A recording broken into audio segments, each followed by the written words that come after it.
Bank of Africa. As strong as a group, as close as a partner. Where Duraplas goes, water flows. PS Industries has introduced a new roofing system known as ColorLink Plus. Flamingo paint, simply superior. Syntax tank, are you strong? Are you tough? Cherry Tree Properties. We develop spaces as though we were going to occupy them.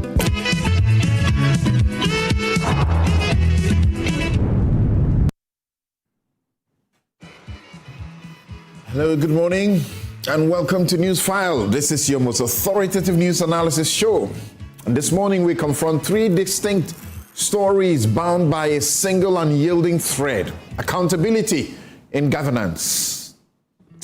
The cleanup dilemma: is that duty or damage control? So first, we're looking at the nation underwater.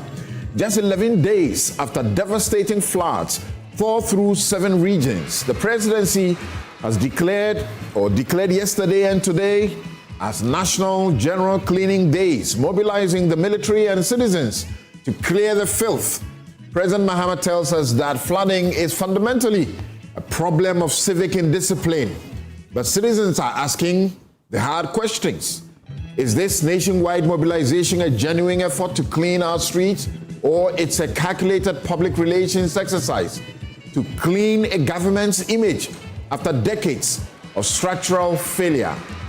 With hundreds of millions of Ghana cedis aggressively collected through the sanitation and pollution levy, why are we still using communal shovels to solve engineering crisis? That's the question.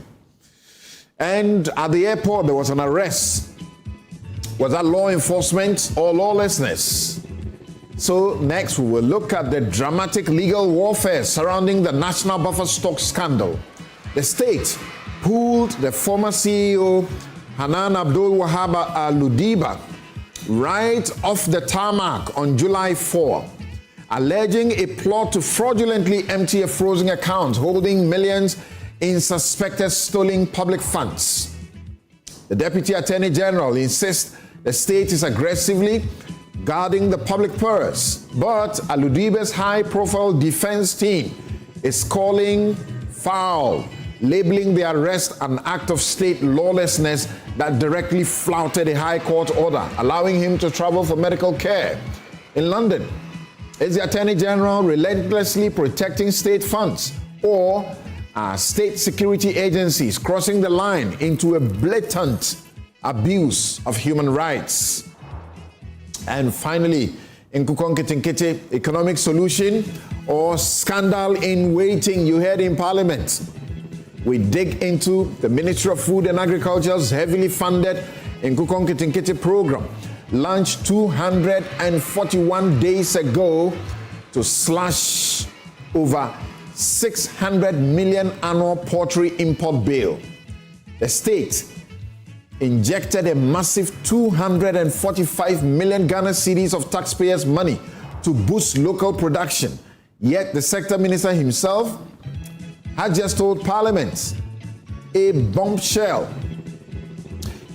He is admitting that market bottlenecks are so severe that some beneficiary farmers are simply killing and eating the birds because they cannot find buyers.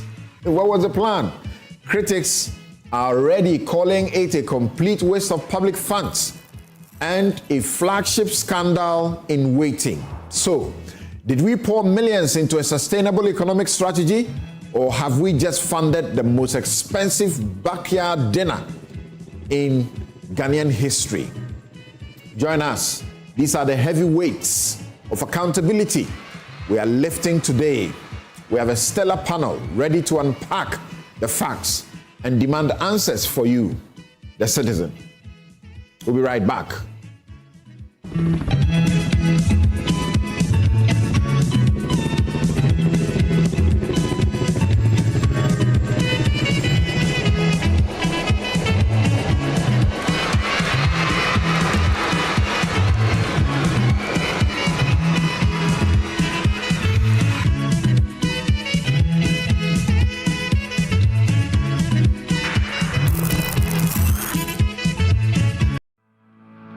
For decades, we have helped businesses connect with their trade partners all over the globe. From Ghana to Burkina Faso, Côte d'Ivoire, Benin, Togo, Senegal, China, Morocco, France, Netherlands, and many other countries.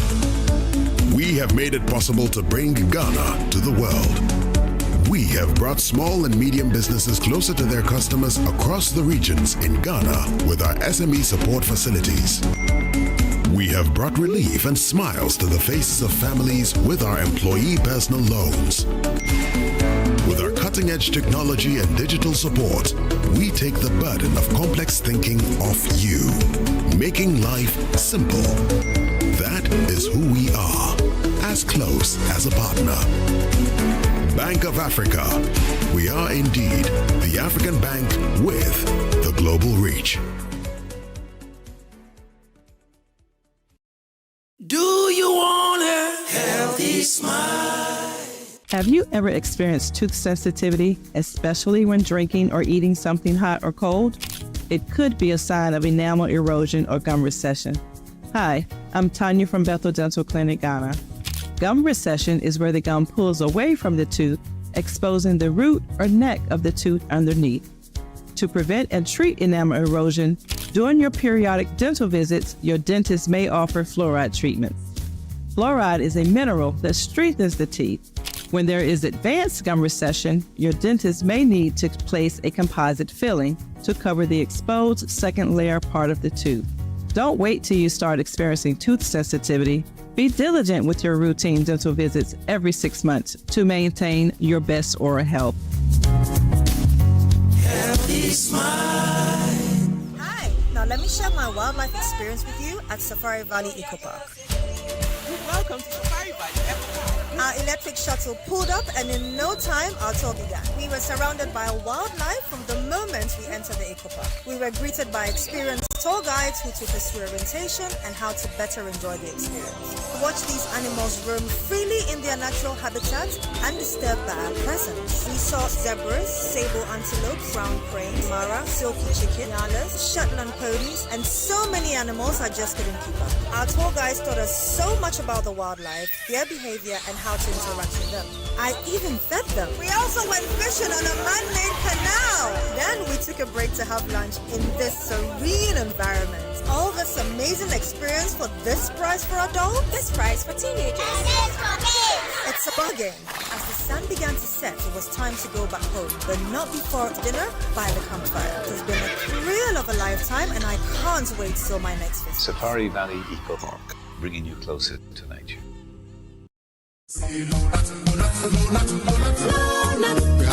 Malaria's remedy is Lonat.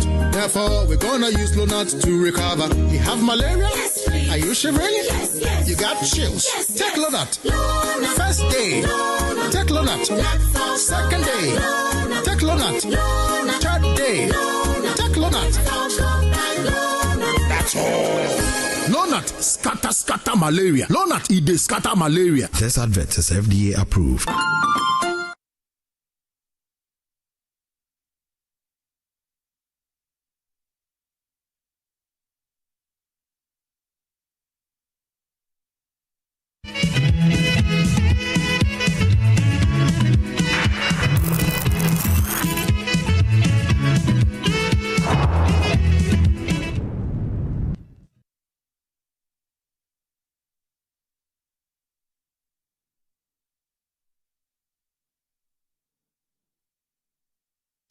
Welcome back. Here's something stake.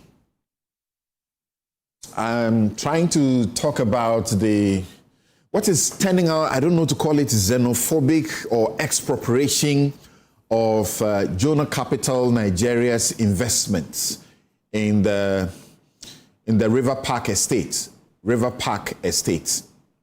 So I titled my takes, Safeguarding Inter-African Investment, Jonah Capital's River Park Estate.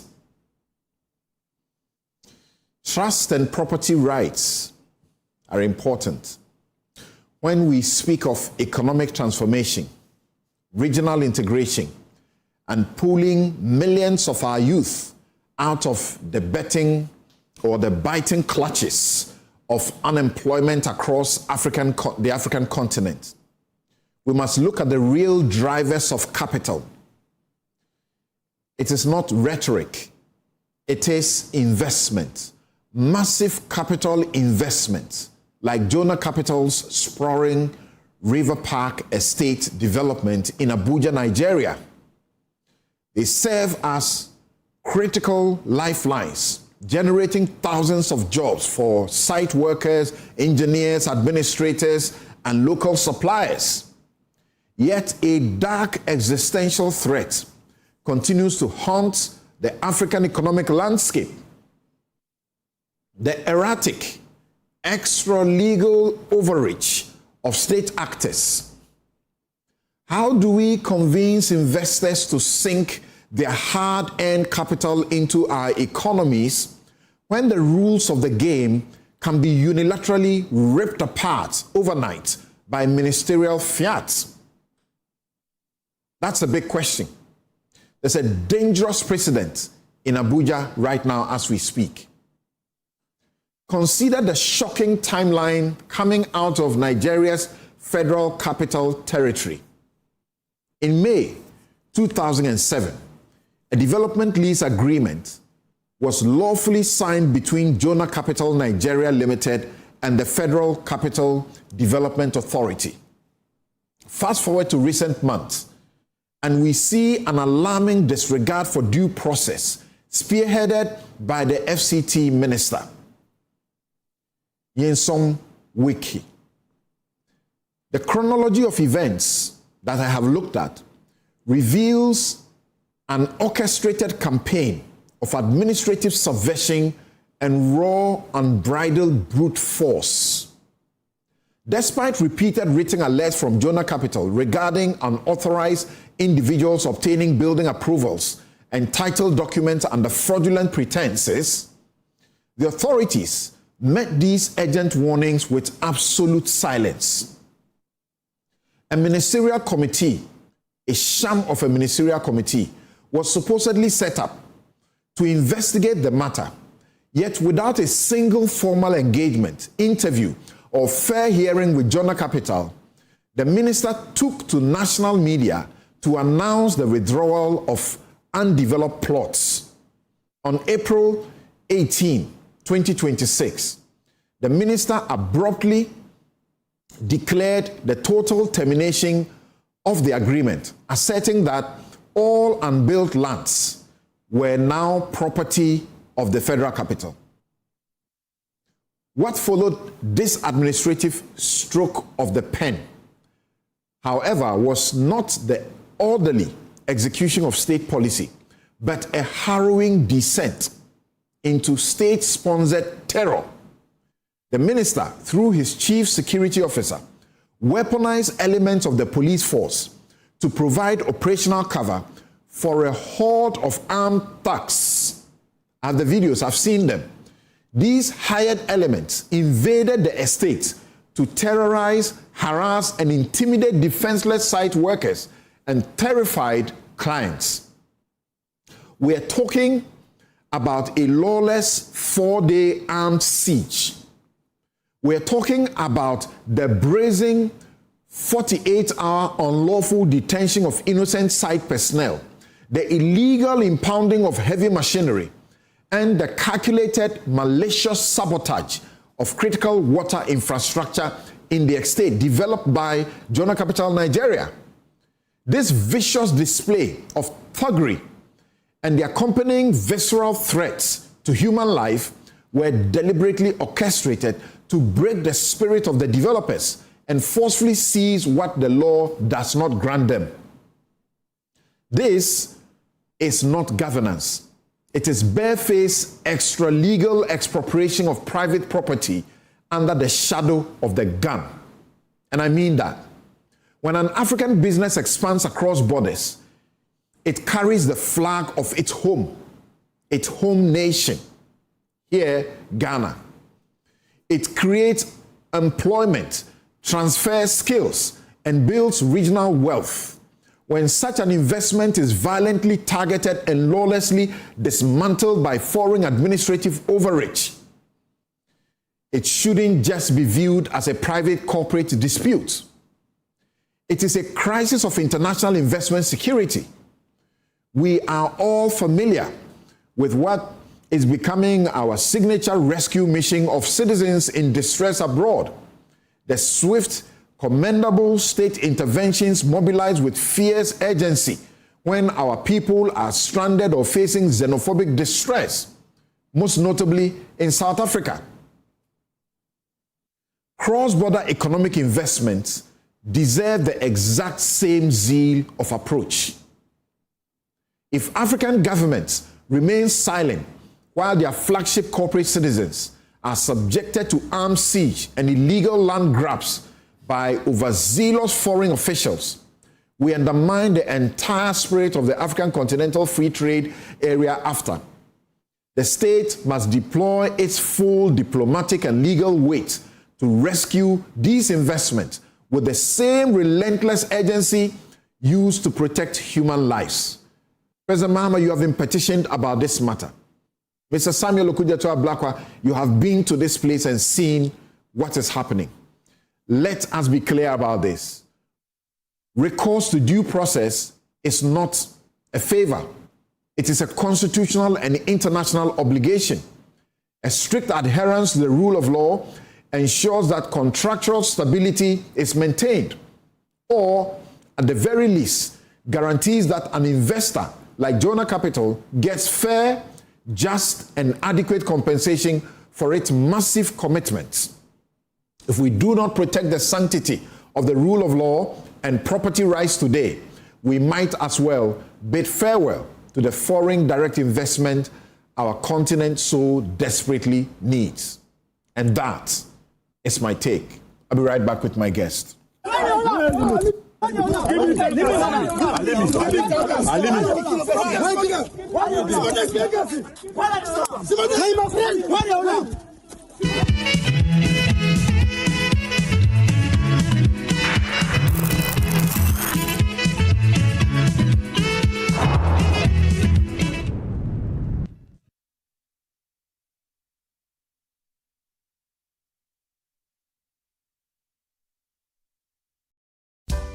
In my line of work, a confident smile is everything. Kale Charcoal Toothpaste keeps me on top of my game and ensures my smile is always radiant and bright.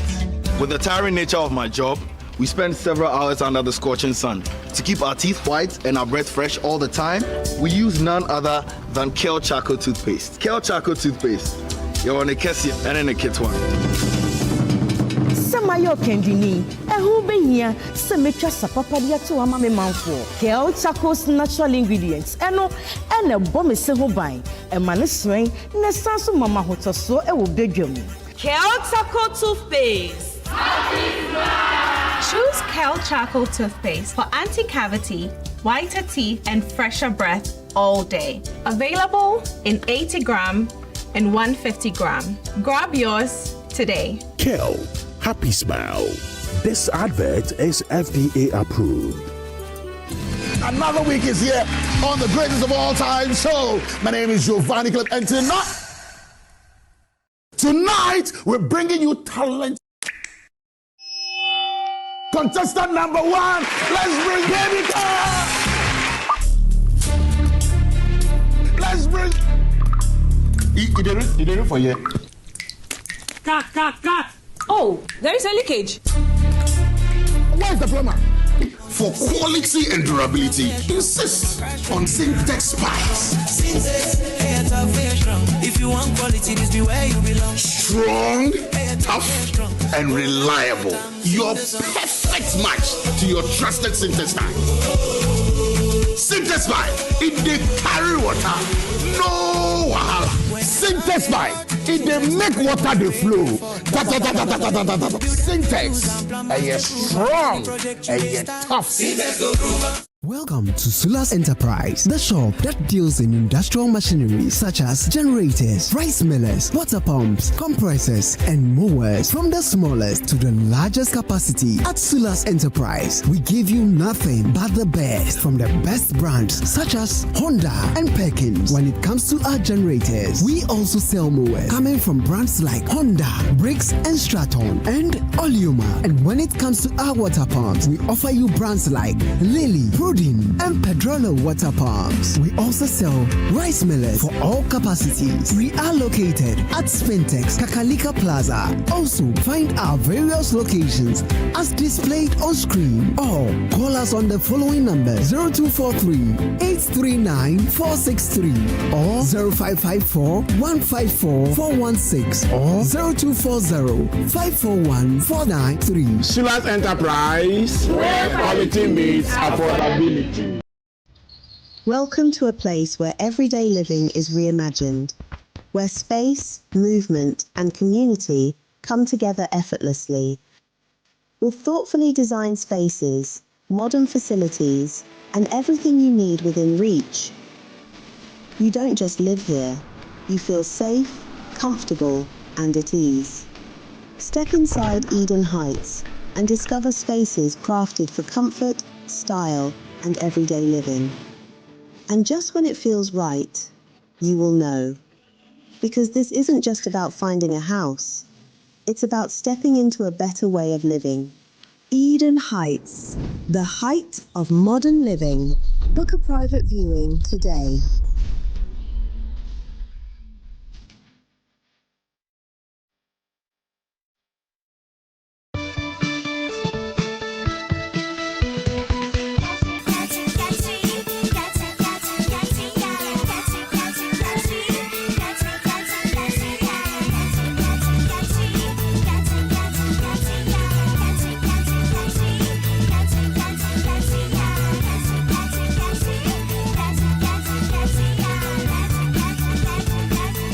Day by Day exists in lotion, cream, soap, and more. Day by Day has 4 fragrance range.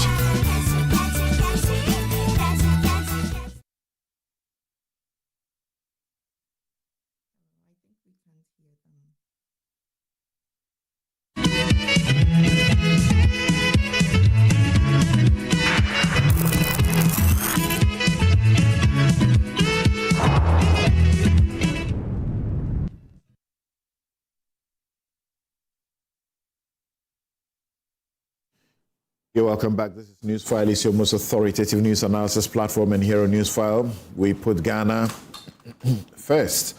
And my guests in the studio ready: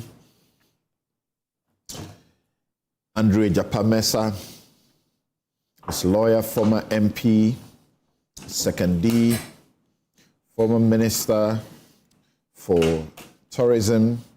And before that, he was in the Energy Ministry.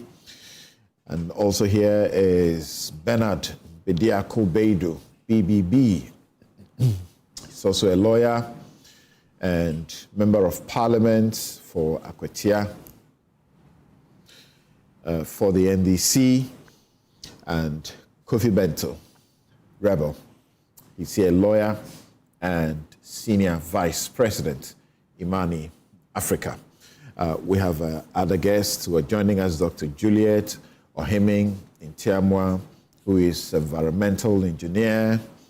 We have Dr. Ted Yemo Anan, who is senior research fellow, Institute for Environment and Sanitation Studies, University of Ghana, Legon.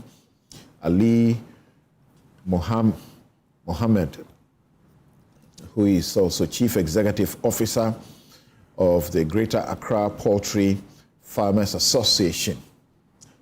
All of them will help us in the discussions we are having this morning. So thanks for joining us, and thanks for your comments coming in respect of the siege that Jonah Capital is suffering in Nigeria presently, with Nyesom Wiki, who is acting like a thug, really, in trying to dismantle an investment on over 100 hectares of land where millions of dollars have been invested just trying to throw a Ghanaian who has sweated and done a lot of work there in the manner that they are doing. Gentlemen, welcome. Thank you. Welcome. Thank you. Before the comments were coming in, you were making a comment about my take. Yeah. I mean, your take is worrying on many, many levels. And the gentleman in question in particular, earlier in the year, I was in Abuja doing some work, and I saw these billboards of a person praising himself. Who is this guy? And I hear is this near some weeks or so guy. Yeah. And then my Nigerian friends proceeded to tell me about this guy. And I'm saying what they said. He is a lawless thug, and he's the level of a minister. He considers himself the president of Abuja. And everybody has their story about him. Now, what he wants to do in Nigeria, that is fine. But look, Sam Jonah is special to us. Now, it's not about he being special per se, but he should start looking at Sam Jonah the way we look at Dangote. All right? Okay. And when we talk to our friends, etc., across West Africa, look, West Africa has about 400 million people. We are the economic powerhouse of the whole of Africa. Mm-hmm. Nigeria is like a senior brother, but we in Ghana, I always tell them we are the better sibling. We need to work together. Look at the way we are handling Dangote and giving him every room to operate. We need to create room for the Sam Jonas, the Dangotes, and all those industrialists. They are the people who move us forward and will move the rest of Africa forward. If you leave one man who within his own system is known to be a lawless person, okay, to run riot as if there is no law in Nigeria, it is wrong. And look, it is not you and I who will do anything. But Jonah also has his people. Right. Okay, so if people start attacking Nigerians, then we are going to have a problem here. I hope the Nigerian authorities would take serious, view of this and do something about it. I mean, it's totally. Hopefully something is done and done quickly. Welcome. I guess it's important that I add my voice to that as well. Of course, Uncle Sam is a senior Santa Clausian. And listening to your take, I was completely taken aback because I thought this matter had been resolved. They have decided that they will go to court over this matter, and then in some weeks decide that forget about your court. Look at the videos I was showing. His men are there and they are just pulling things down, and the residents feel they are at risk. They've arrested people, put them under detention. That's really serious. It's banditry. And I share the sentiments that Kofi has expressed. But you see, it's not only Dangote who is Nigerian who has been given opportunity in Ghana to thrive. UBA, Access Bank, correct, and all of them are Nigerian owned. Great. And they are operating within our space as, thriving businesses that is African owned. We protect them. Yeah. So why can't the government of Nigeria extend the same? In this case, Jonah Capital Nigeria is saying, if you want your land back or something, and we have built on them, including the spaces we have not yet built, if you want them back, we can give it to you. Take it back. You have the right to take your land back, but we definitely have to be compensated. He's not listening, and look at what they are doing over there. And I don't think he has official. And they called to the foreign minister, and the foreign minister went there. Extended to foreign minister went there, and the president has been petitioning over this as well. Yes, Samuel Kujato was there. Yeah, I mean, we should take it serious. Look, sorry, we are going on and on. You see, when the South African xenophobia thing happened, one of the points that I made is that the companies from South Africa who are here in Ghana should take a view to some of these things. Right. All right? Because you see, you don't want people to lash out. And if they lash out, they will be the recipient. So they should start speaking to... And I don't believe this has official cover in Nigeria. It's that one man called Nyesom Weeks. He is such a bandit. And I'm saying so because this is what I was told inside Abuja, and people have all kinds of stories about him. They should bring him to book. All right. Thank you. Thank you, gentlemen. Thank you very much. Let's hope that sanity is brought to bear on this matter in Nigeria, and those residents also are put in a place where they will feel safe going forward. So there's been a cleanup, and it's actually ongoing today as well. But I'll tell you what, before you start your commentary, Bernard, yes. This morning as I drove in here, right from my home to Joy, it takes me about 30, 40 minutes to get here, 35, 40 minutes to get here, on the road. Every place, I didn't see anywhere where the cleaning has happened, the garbage has been taken, the silt has been removed, sitting on the edges of the drain and has been removed. They are all sitting there. And there are packs and sacks of rubbish And I'm asking myself, if it rained last night, if it rains this morning, all of this will go back in there. And that has been our problem. Yes, so good morning to you and my seniors here and our viewers and listeners. I agree with you. I mean, because it will be a cost 90 essentially. If the waste that has been cleared from the drains are not cleared from the. You saw the same situation on your way here, right? I've seen a few. I've seen because of my way from. The piles of them. There are, and I think that today is the second day, so hopefully, maybe today they would try to take them off the streets. You see, the president preempted this yesterday when he was. He took part in the process. I heard him. And this is why I think this one usually it goes beyond the citizens. There should be this usually is the Zoom Lion and other waste management companies that take up this particular, because you see, where do you even take them to if you decide to? Good question. So I think that and yesterday they were deeply involved. Dr. Sian, at the place where the president and Sian, Japan we were told that there are points, clearly demarcated points, where all of these will go. But how long is it going to take to clear them? Well, so it's the second day. Let's grant them this, that the yesterday was for cleaning. What I understand actually happened yesterday was that, for instance, at my end, those who belong the security services and then those who were actually government workers. Usually, weekends they will run away and go to. So they were supposed to do their cleaning. And today is actually the day for the very communities for them to do. Hopefully, I'm saying that there should actually be that standby collector. Exactly. Who will take them and actually deposit where it's supposed to. So let your friends also tell me when you were coming, if you saw differently from what I saw. Yes, Ejapa. Well, let me say good morning to my colleague panelists and our cherished viewers and listeners. I experienced the same, driving through Chado, through to Joy FM. The situation is the same. I'm not so sure whether I was surprised, because this is not the first time that we've embarked on such an activity. And consistently over the period when we embark on this same cleanup exercises, we go back to the same situation. And so really, I'm hoping it was drizzling whilst driving in. I'm hoping that it doesn't intensify. Because if it does, then all the things that were done yesterday, would amount to nothing. I don't know whether we are delving deep into the discussion now. It's just preliminary. We'll get into that. Kofi, it's been 11 days since the rain, the flood, and the president was at Alajo.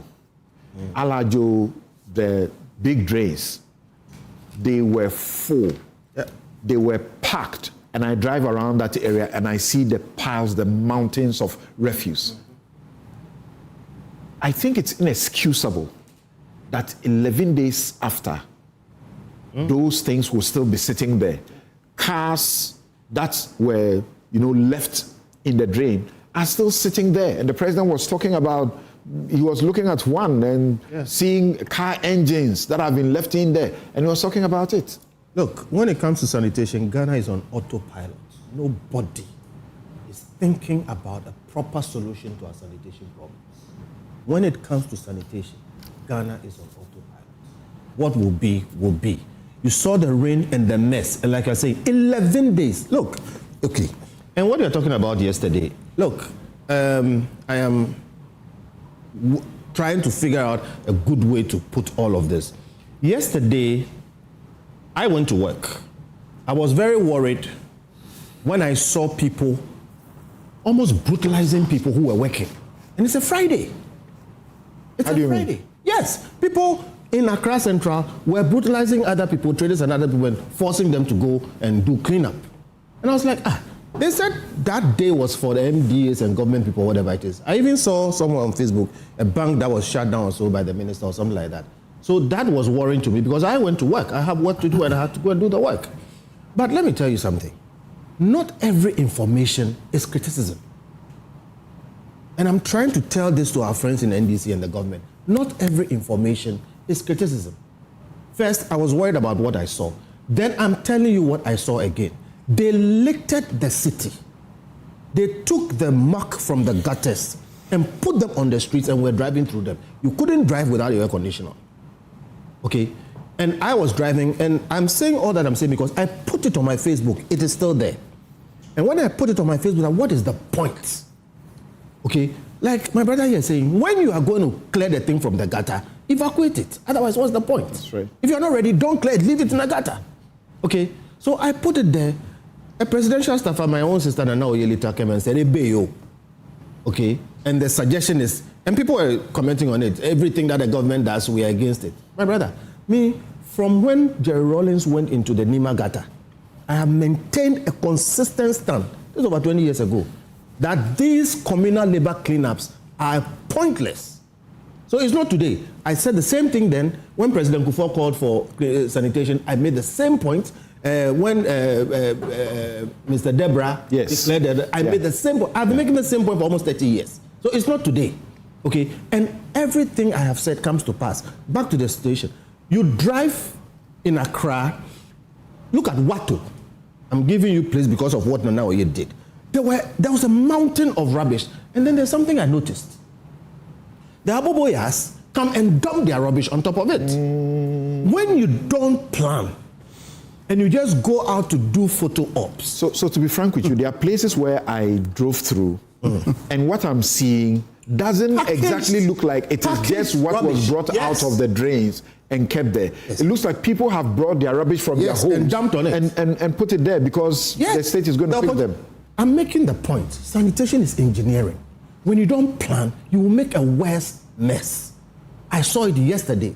When Anoye challenged me, I didn't bother to take pictures or anything of it, but then she challenged me. And that night, I was doing a small trip to drop somebody. I was on a major highway. They had put the rubbish truck bin in the middle of the highway and blocked the highway in the name of, I was like, why do you need to do that?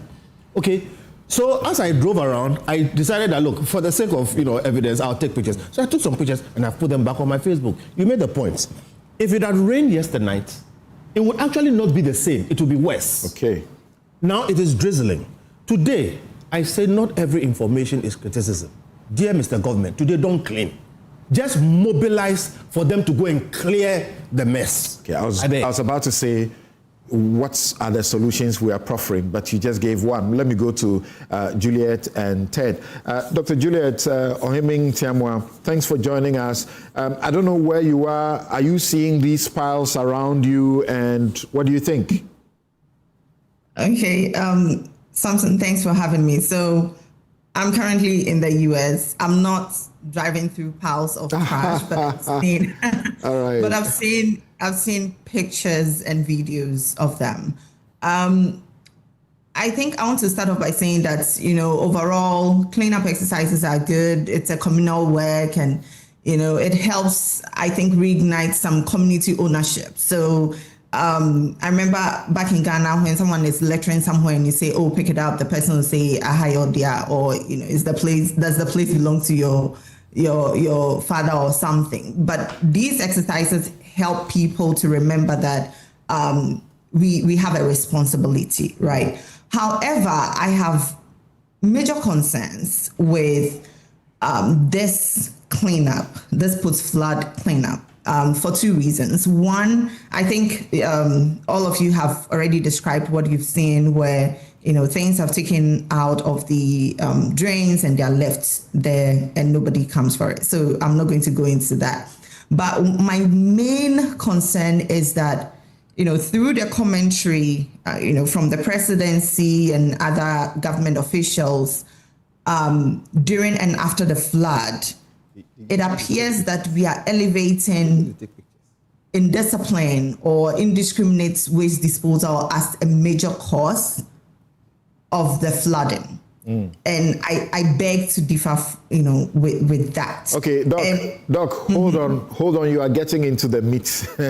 So just hold on for us. We'll get in there because we're asking the question if this is just about sanitation, cleanliness, or an engineering problem. And I think that's where you are going. We'll come to you shortly. Ted, Dr. Yemo, I don't know, you are in Ghana, I guess. Have you seen? Yes, I'm sitting right here in Accra.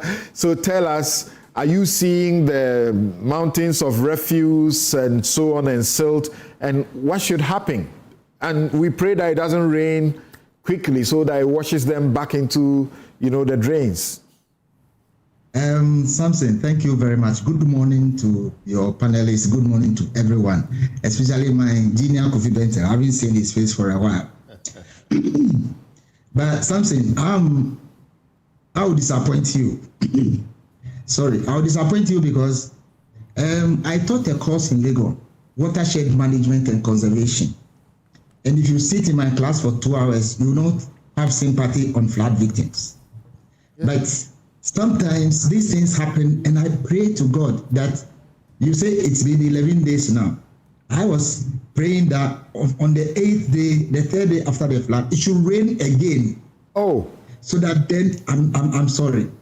I'm not being a vampire in this case. But please, just to tell us that whatever measures we to put in place, like we are discussing now, are not enough because we are not going into the root causes of whatever comes around. Let me ask you a question. I'm saying that, this debris or material removed from the drains, the choke gutters and things, I want to find out from you, where are they destined to? I think Ejapa or Kofi, all of them ask the same question. Exactly. So that's why they are there. So that's part of my reason. The reason that, please, let's find the root cause of all these things. Somebody mentioned Aboboya, but you are saying that we shouldn't take the meat off the bone now. We'll come back to that. So please, very simple. Where are they destined to be taken to? All the announcements said logistics have been provided. Somebody is providing trucks to evacuate. Evacuate to where? I rest my case now. Thank you. All right. So let me go back to Juliet. Doc, so you were beginning to diagnose the situation.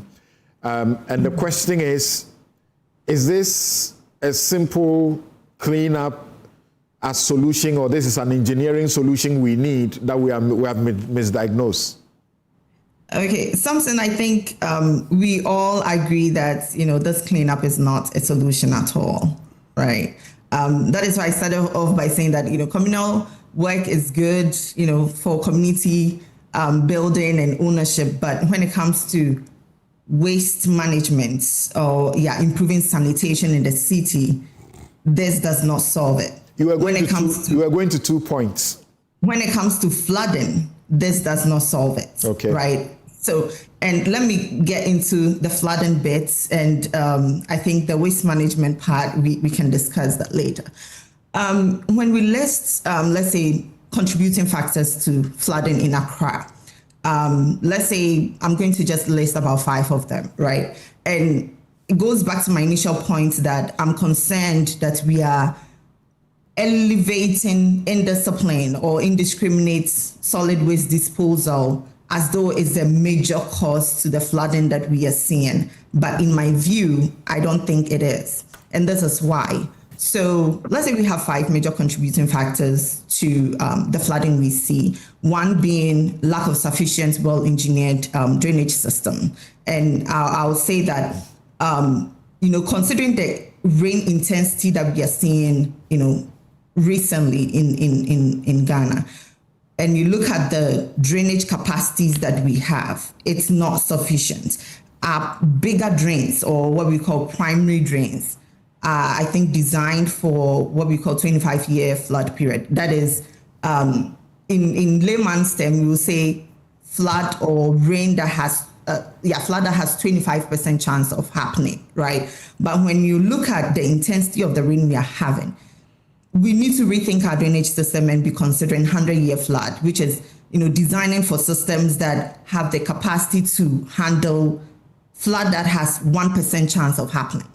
And many cities are adopting this engineering principle. The second point is increased runoff. So in stormwater management, the first thing you really want to do is to reduce runoff. Runoff is, all the rain that is flowing through the cities, right? That is has speed and volume. You want to reduce that runoff. Currently, we have a lot of developments that are all tiled, concrete, and really increase this runoff. So it's intensifying the floods. And then we have lack of enforcement in protecting our wetlands, right? So which people term as building in waterways, but I prefer to call it lack of enforcement in protecting our wetlands, right? And then lack of detention ponds. Then we come to choked drainage. So out of this 5, let's say each of them is even contributing 20% each. When we come to choked drainage, Samson, if you pay careful attention to the drains that we have and what is choking it, you realize that it is silt primarily before even waste. I mean, without silt occupying the gutters, the plastic bottles and all will float, right? But it's the silt that is trapping all this waste in the gutters. Where does silt come from? Silt is as a result of how our city is unplanned or planned. We have a lot of untarred roads, untarred feeder roads, and we have a lot of, areas that are unpaved and also areas that do not have any landscaping at all. And so we have a lot of silt getting into our drains. Even the covered drains, they are barely removed to check, but recently Bus Stop Boys showed a video. When you take the cover and you look at it, you see that it is full of silt. So and so when you look at what is choking our drainage, and the primary thing there is silt, and then the second is, let's say, waste, right? Why are we so much focused on blaming the citizens about our choked gutters being with waste when the main thing is silt? And we need to address silt as a community. I mean, when you look at the Odo, when they dredge it, the main thing they are taking out is silt. That's right. But we barely talk about silt and addressing silt in our communities. I mean, the banks of Odo is so full of silt that in actual sense, we should have greened all those areas so that silt does not wash into the drainage. So coming back to why we are doing this, if we are doing cleanup exercise to prevent floods, I think the impact, in my opinion, is really small, and focusing so much on it takes our attention from the real underlying problems to the causes of floods and what we need to do to resolve them. So that is my main concern. Right. That is one of my major concerns with the cleanup. And the second is being the waste management, which I think we can come back later unless you want me to continue. That is also fine with me. Yes, Dr. Emwanan. So I have been confronted with this question by some engineers that, yes, it's not only sanitation or waste that we are focusing on, because we are beginning to demolish structures that are sitting on Ramsar sites, that are sitting on places that should have been containers of the water when it comes. But the question I've been asked is, when we do the demolition of those structures, and we have set a military man to help us go around to demolish some of these structures, whether that will happen or not is another matter. But the question is, when we demolish the structure, the concrete foundations are all there. We don't take them away. So what problem are we really solving by pulling the top of the building down? Thank you, Samson. I've just noted, I wrote a point here long ago that demolition waste is not just leaving the footing there, but the waste itself, the demolished material, or where is it taken to? Right. We have not paid attention to the management of demolition waste. And that is the main culprit that is used, the main material used to fill these waterways. If you go to my hometown, La, look at the famous La Beach across the shore. It's been filled over the years with demolition waste because we found those places cheap receptacles for such material. That is one thing that we are not thinking about. If you go to, again, the Chado area,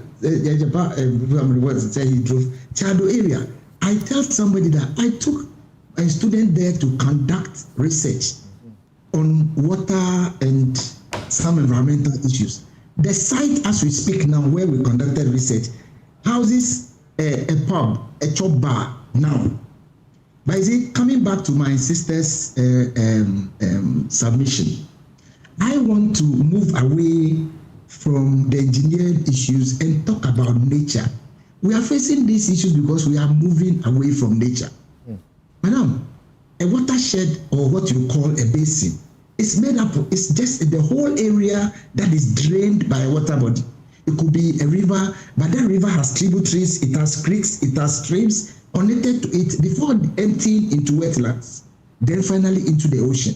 Where are all these drainage basins? Where are they? So it's not just about building in the waterway, but then encroaching on, I'm sure we know about what floodplains too are.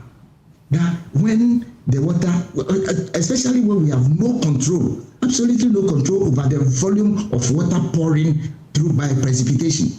So if it's silting, the silting tool that you will talk about in the door, it's also made up of decomposed organic material that could have been diverted from our waste stream. You said we'll talk about waste. We'll come to that later. So Samson, coming back to your question, the demolition should be extensive. What I'm asking for is it should cover, it should be basin wide or watershed wide, because it started from a point and it started one by one. I can see your slide. Flooding is a natural disaster, but if you don't manage it well, then it becomes a problem. So coming back to your question, my answer is, if we are going to do it, we should go to the roots, not just single structures standing in waterways. And by going to the roots, what do you mean? It should be a basin wide. It should be, I've just told you that the basin or the watershed has creeks, tributaries, and whatever. All these are made or provided by nature to take care of the flood, the water that is flowing. So if you block one side, the water will find its way sooner or later. And I want to caution us that, please, we should be careful. Climate change is real. Thank you for now. All right. So I'll come back to the studio and return to you shortly. On the sanitation part, we set up a sanitation levy. Since 2021, we have managed to mobilize some over 2 billion Ghana cedis into that fund. Out of that, as at 2024, we have spent 1.5 billion on sanitation issues. We spent on landfill sites, we spent 1.2 billion. Air quality, we spent 100 million. Fumigation, we spent 95.9 million Ghana cedis.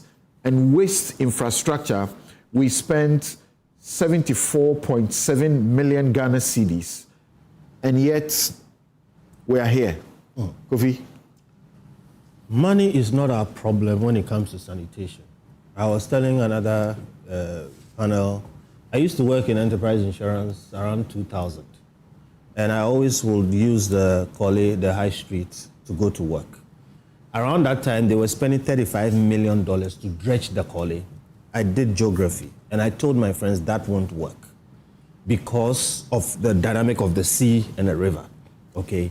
Now, since that time till now, we spent about 300 million. If you take the Garrett project, Ghana Environmental Resource Management, or up dollars. Money is not our problem. Our problem is lazy leaders who refuse to do the heavy thinking, because sanitation is an engineering challenge. Look, yesterday, most of our leaders went to just take pictures. I'm making the point that we don't want to solve the problem. Our leaders don't want to do the heavy lifting, the hard work of thinking through and solving it. They just want to do something to represent something and then go out and take pictures to show the people that, oh, we are working at it. Well, I thought this was genuine and to inspire others to, get into the gutters and work. The definition of insanity is doing the same thing and expecting a different result. I, sitting here, say, when Jerry Rollins, the man who everybody was fearing, who could make us sleep at 6 in the evening, he jumped into gutters in Nima and was cleaning it. I went out and criticized it and said, the president's job is not to go and clean gutters. At that time, I said, what the president should do is to go and stand by the gutter and say, why is this thing dirty? And ask, who is in charge of it? Call that person and ask, who is your boss? Call the boss and fire both of them on the spot. And then move on to the next place and sack people. If you make it coterminous with their job, because it cannot be impossible to clean a city the size of Accra. In one regime, I heard a story. They attempted to do something. They attempted to bring Ghanaian corporate leaders abroad who are used to the discipline of waste management and so on to become leaders of our MMDAs to drive this kind of sanitation. Why is that necessary? Sanitation is engineering. And you know what? We are not the first people to start it. I put an article on my Facebook yesterday about New York. Okay, there was a time in New York when people's horses died, they left it on the streets. Okay, can you imagine? It was stinking. In London, the Thames River was stinking. Okay, I can go on and on and on and on. This is not we reinventing the wheel. Okay, even when you look at it, I can see where the problem is. Where do you dump? And I remember I was having a discussion with some people many years ago, and I said, look, it is clear to us that Accra, we used to be dumping waste 25 years ago around the Wager area, where there was a quarry and we filled it and it filled up. Now we are dumping it in the wetlands. Accra is filled up. You can't have a landfill in Accra. You know where we built the last landfill in Accra? On the Kole Lagoon. They built a mountain in the middle of the city. Okay, there. That's irresponsible, and that's the government.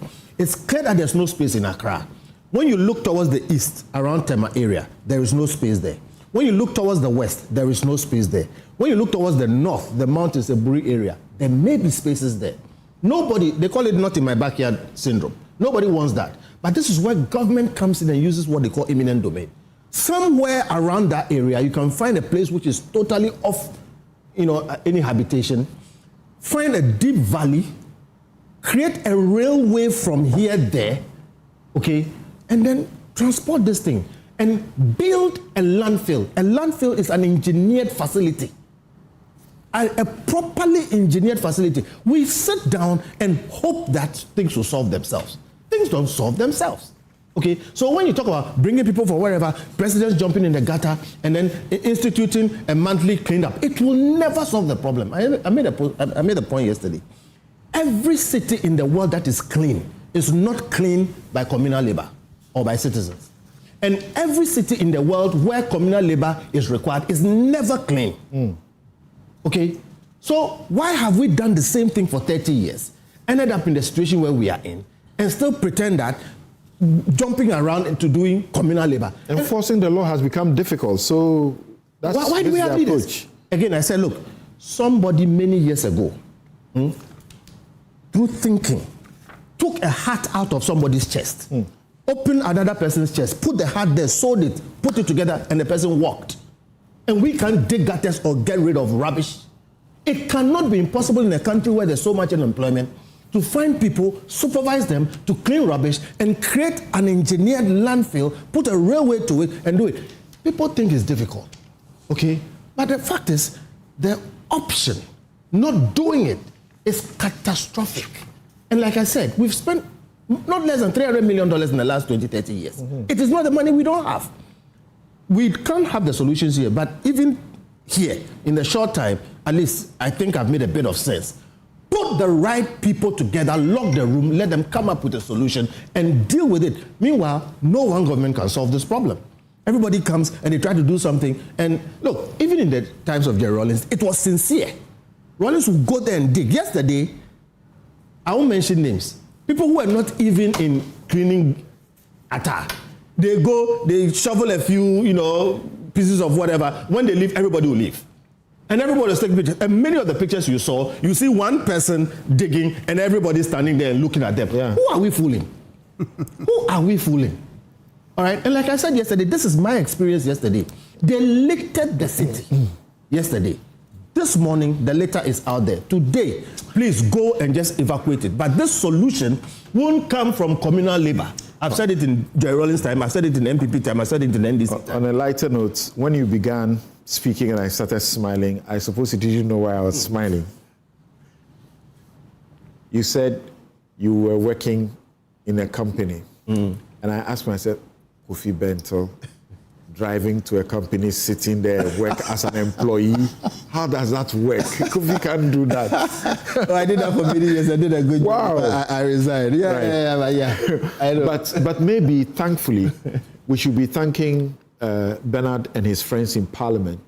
Additionally, they have now passed the Community Service Bill, where minor offenses people commit, they won't go to jail, but they'll be put to work. Yes. Many people are telling me maybe this is one of the things we put them to. They go and distill, they go and clean.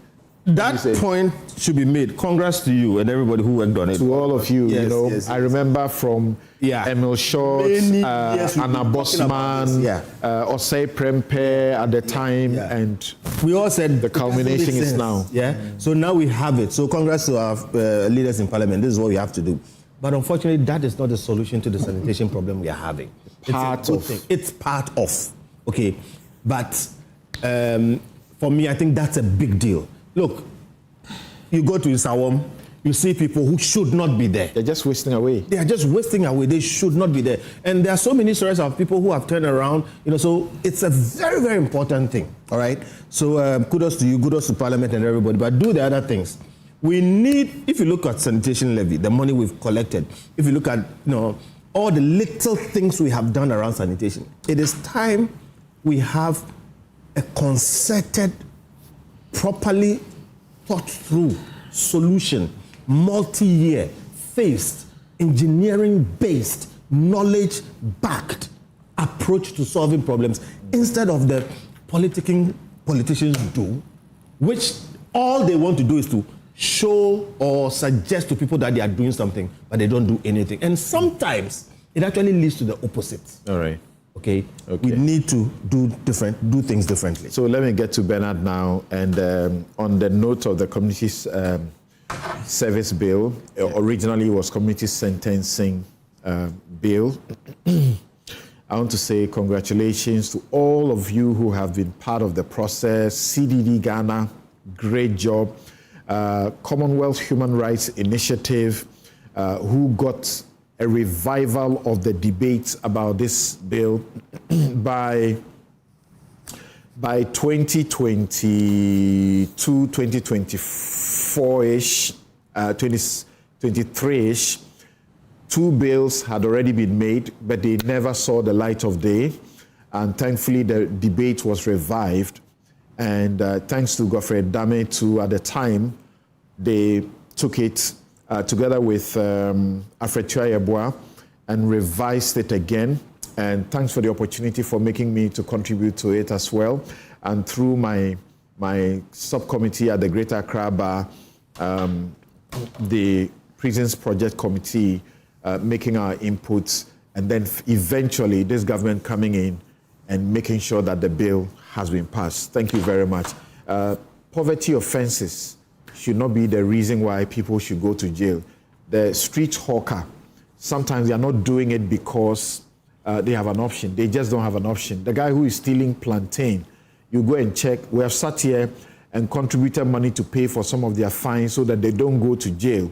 We have given barbering kit for some of them to set up barbering saloons. When they were caught stealing a bunch of plantain and they were fined, they couldn't pay, however small the fine, and they were still put in jail. Sometimes those crimes, vagrancy, sleeping rough outside, it's not because they want it, it's because our system has just, forgotten about these people, and they shouldn't be thrown into jail when they offend that way. Put them to work, give them something to do. At least they will be happy that you are feeding them and they are working, rather than put them into prison, feeding them and they have nothing to do. So thank everyone, and to Speaker Bagbing and this Parliament, the Attorney General, Dominic Ayine, the leaders in Parliament and the President for allowing this to become a reality. Let's have the Secretariat set up quickly and let's get to work. Yes, Bernard. Yes, so Samson, you said it all. So nothing more useful to add. You and the senior, with regards to the community service bill,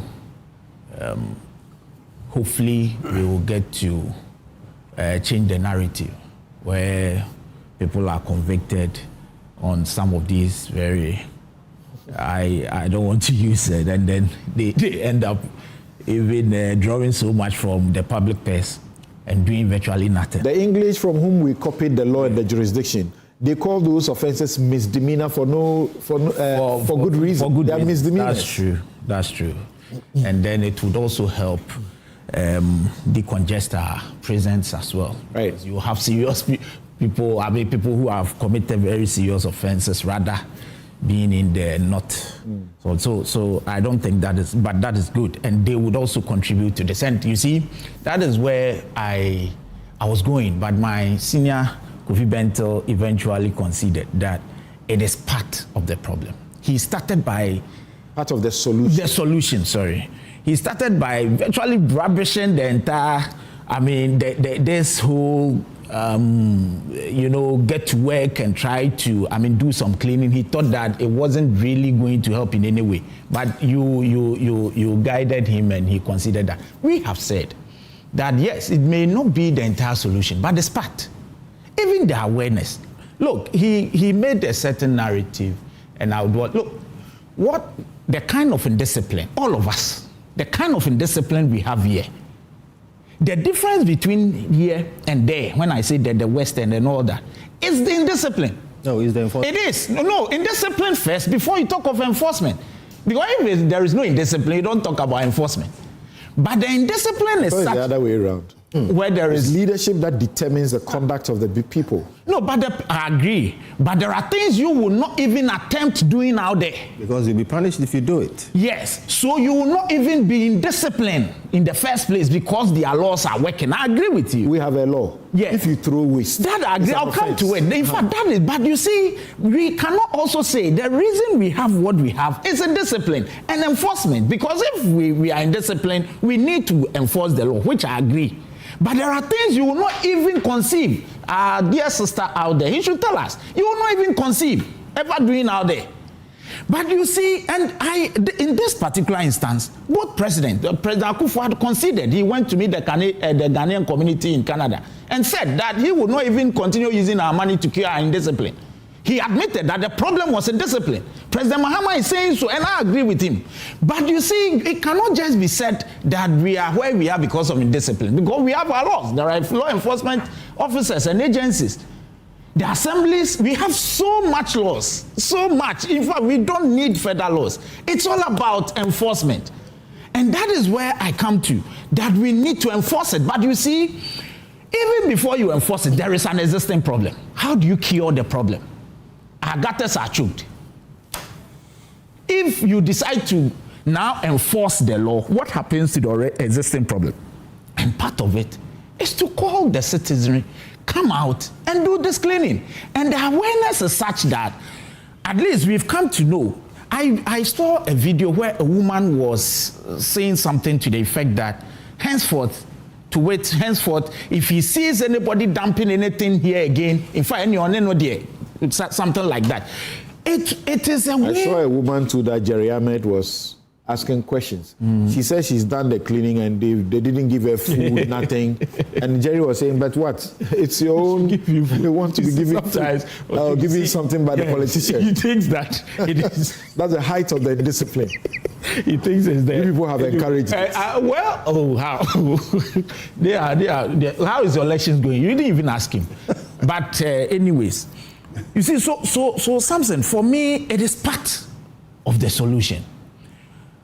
Where I agree with you is the fact where you started asking where the debris, the waste should be taken. That I agree entirely. We have to really be very certain about this, because otherwise it would run back to the same gutters. And then my sister also says something that it is more of silt. I disagree. You were coming from the house. Did you just see silt being drawn from the drains? It wasn't just silt. You see, we have been in discipline. Let's acknowledge this. For the major drains. For the silt, it's not just silt. It's not just silt. You see, silt, yes, it's a problem. I do not want a situation where we just take a part of the problem and assume that is the entirety of the problem. It is part. So from what you know, where is all of this going? Where is it going? That I agree. I mean, that I wouldn't sit here and be able to tell. But over the period, even until recently, where was it taken to? Because in Koforidua, for instance, I know we have on your way from the DVLA roundabout to Akwedum, there is, and then a very big one. I am not too sure. You see, this. Can I tell you where they are taking the Accra one? Tell me. The Koli. You see the Koli lane? Yes. The Mochi Road. Yes. They are heaping it over there, and it's causing massive problems. And then you go to the Wager Ramsar site. In the wetlands, which is a protected space, okay, they are poisoning it with waste. All right? Then I agree with you. And that's criminal. Yes, we must. But it is for me, it is important. Did you say criminal? The state is committing crime. Yes, the state is committing a crime. We commit crime against the state. It's an ecocide. Ask the people. Yes, but go on. So for me, it's part of the problem. Part of the solution to the problem, and we must encourage this. I rather would say that it shouldn't be an idle wonder. We should at least the awareness that we need to clean, and before we even clean, we should have, the solution to in terms of evacuating the waste. Otherwise, it will be, business as usual. Because you see, Senior, I met with you elsewhere, and then I pointed out to you that you said that the problem is in discipline. The context was. You see, you said this. No, it's not about the different. Say that. You see, where the point I make is this. If you like, I'll clarify it. Don't worry. But I'm saying that let us admit that it's indiscipline and then charge the state to enforce the law. Because you see, if we don't enforce the law, we will run out, go and come back to the same problem. It's indiscipline. Which one comes first? Indiscipline or enforcement? And I'm telling you. But if one does not indiscipline himself or commit, where will enforcement come? All human beings are prone. At the moment. It is discipline that forces people to fall in line. Yes. Everywhere else, people are more indisciplined than us. But they know there will be consequence. Go and spit in Singapore. I agree with you. I agree with you that we have to charge the state to enforce the law. I agree with you. That's where you start. Yes, but we cannot also. You see what Samson said, that a woman who cleaned his own backyard is asking for the state to give. We must also call ourselves out that we've not helped the system. All of us. It's not about party A or party B. This problem has been a problem with us. We have been in discipline. Let us call ourselves out. When we are done, we charge the state to now come after us. Because you see, the problem is also culture. When I read about what you said, you even, made mention of chiefs selling wetlands to people. You said it. But I said other things. But you said other things. But when you see, the chief sells the wetland, the government must stop that. I agree with you. So but it is not as easy as we see it. What is difficult about that? Because our land tenure system, our land, you see, who has to fix it? Parliament has to fix it. Executive has to fix it. Help us. Help you. You can. We voted for you to go to Parliament. No, it's not about politics. We have given you all the power to do what you when I say help us, we are politicians. No, when I say that, so politicians have to lead. We all know the problem. Tell us what can be done. I've told you something today. You said we should do it. Because we all know the problems. But the challenge is with ensuring that we get solutions to it. Look, for all he said, about 85 or 90% is about the problem that we all know. To be frank, Samson, you heard him. It was the latter part you heard him say. His problem is that we have done the same thing over and again. So what do we do now? And we know what that means. That's beyond enforcement of the law. And that is, for me, the key. I'll give you a number of solutions. Yes. Should I repeat? I said, one, we should create a massive, major engineered landfill. It can't be towards Tema, it cannot be towards Winneba. It should be towards the Buri Mountains. Somebody should go there, find a valley there, create a railway. Let me finish. Just today, that's what I've said. Build a railway from somewhere and then evacuate from here to that place. Remove the ones you have put by the Kole. Remove the ones you have put in the wetlands. That is ecocide. I've heard you. Okay. So let me interrogate what you just said. You see, so we should continue. Well, yes, we have to find a place like that, as you are saying. But should we continue to be in discipline so that the state would garner all these resources and keep doing the thing? Let me answer you. Whether you are disciplined or indisciplined, you will generate waste. That is one. Yes. Number two, the citizens' role in waste management is very limited. It is limited to proper disposal. Period. But the problem we have is not the proper disposal issue. Let me finish. The improper one. Okay. Yes, you come in and then we'll be speaking to the president of Ghana Institute of Planning, who have issued a statement and have suggestions as to how to resolve this issue. So I'm saying that at least for starters, let us commend the government on this. We have to. He's saying that we have always come to the status. That we start and we don't go but I sit here and I agree with him that we have to enforce the law. I've said it, we have met with him a couple of times on this. We need to, and I'm saying that, look, if we are even enforcing, we don't need a presidential committee. Right. Because the problem is a local problem. So if we charge the assemblies that enforce the law, you call them out that if I see all these, what do you call it, unauthorized structures, whatever, because it's within a certain municipality, you lose your job. That's right. You see, when we do this, the people would act. I agree with him. But we must also not shield ourselves. And as though we are not part of the problem. We are. But we are charging the state to also come after us. But you know, it is not like I told you. When you say we, who are you referring to? We are part of the problem. All of us as citizens. I hate it. I'm not. It's like when we talk about corruption, we say we are all. I'm not. Okay? Somebody has a job to Those who are doing the wrong should be held responsible. We pay sanitation levy. Correct. But when we say we, well, you may not, but others are. And at this point, we may not even know who is and who is not. We may not. You are saying you are not. I trust you. Someone will say he would not trust you. Maybe I've been out for a minute, so let me take this opportunity to extend my commiserations to the families who lost loved ones during this unfortunate 34 over the period, avoidable situation, and to businesses that have lost millions because of this flooding. But I feel very sad. And I said last week that when it happened in the central region and 18 people lost their lives, it didn't become a big subject in this country. I listened. It happened in Accra and 12 people were lost. And then suddenly it becomes the biggest issue. There is a state declaring all sorts of things that have to be done. Ghana is Accra. Even in the north, I think it's a hypocrisy. That is our bane. When did you realize that this problem was a problem of indiscipline? When President Akufo-Addo said it in Canada. Yes, that's when I realized it. When he said when was this? Oh, Sam, please get it for him. You see, he met the Ghanaian community. It's okay. You see, thank you. I'll get in it for 2024, precisely on the 27th of May 2024, when flooding had occasioned Accra, this is what the president, then candidate, had to say. And I'm quoting him. It's on his Facebook page. The recent heavy downpours in Accra and other parts of the country have led to extensive destruction of property and, according to reports, the loss of life of a young schoolboy.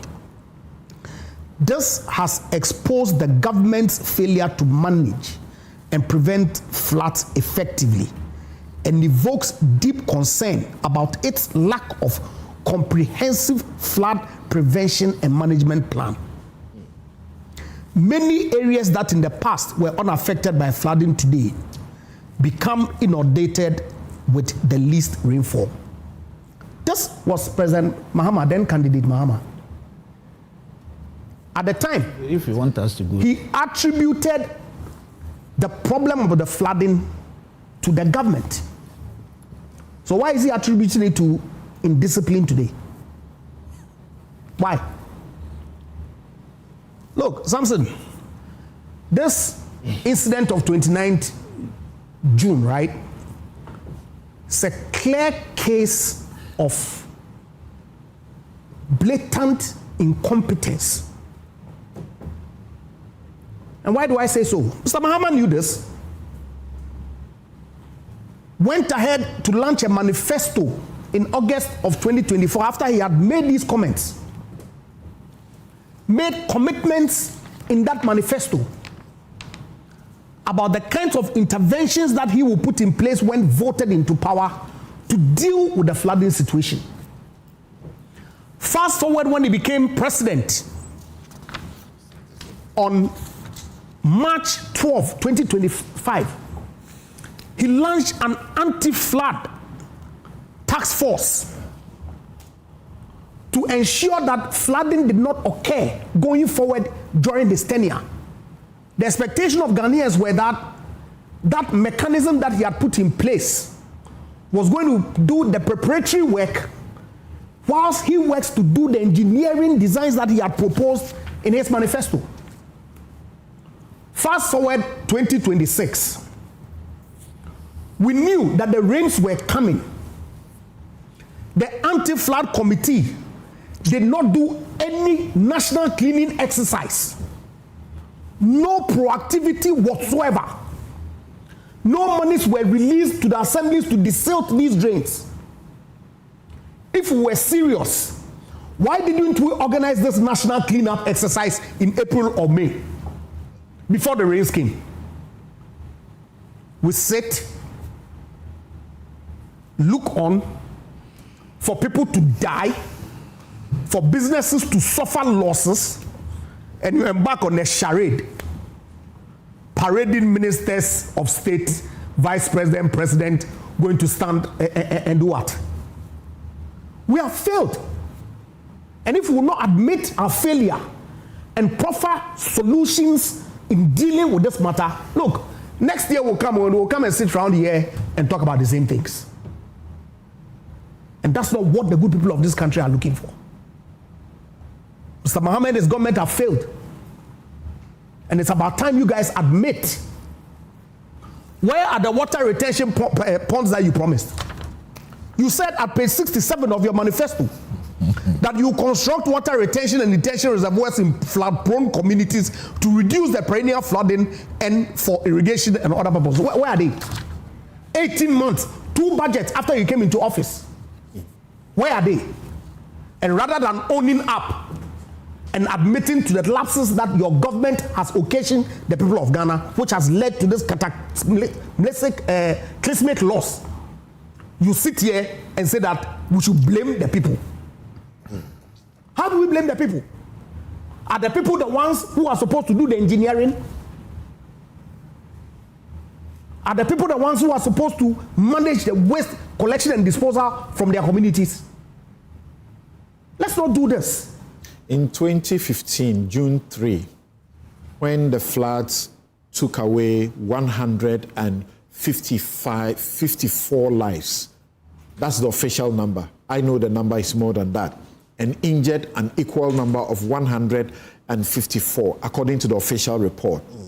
President Mahama stood at Circle, and the graphic reported that, blaming the disaster on human activities, President Mahama said, people building in waterways and littering the drains have made it difficult for the flood water to flow because, quote, we have created human intervention between the source of the rivers and the sea, where they are headed. A lot of people have lost their lives. I am at a loss for words to express how I feel. Many of them through the flood, and then many of them through the fire incident that took place here as a result of the explosion that took place in the filling station located right here. So our leaders know the problem. We know the problems. That's what I'm saying. You don't want to do it. That's why people vote for you. And when you make commitments, you ought to live by those commitments. This is how he concluded. You don't turn around and come and blame the people. This is how he concluded that statement. That he said, quote, "We have to take some measures to be able to avoid this in future.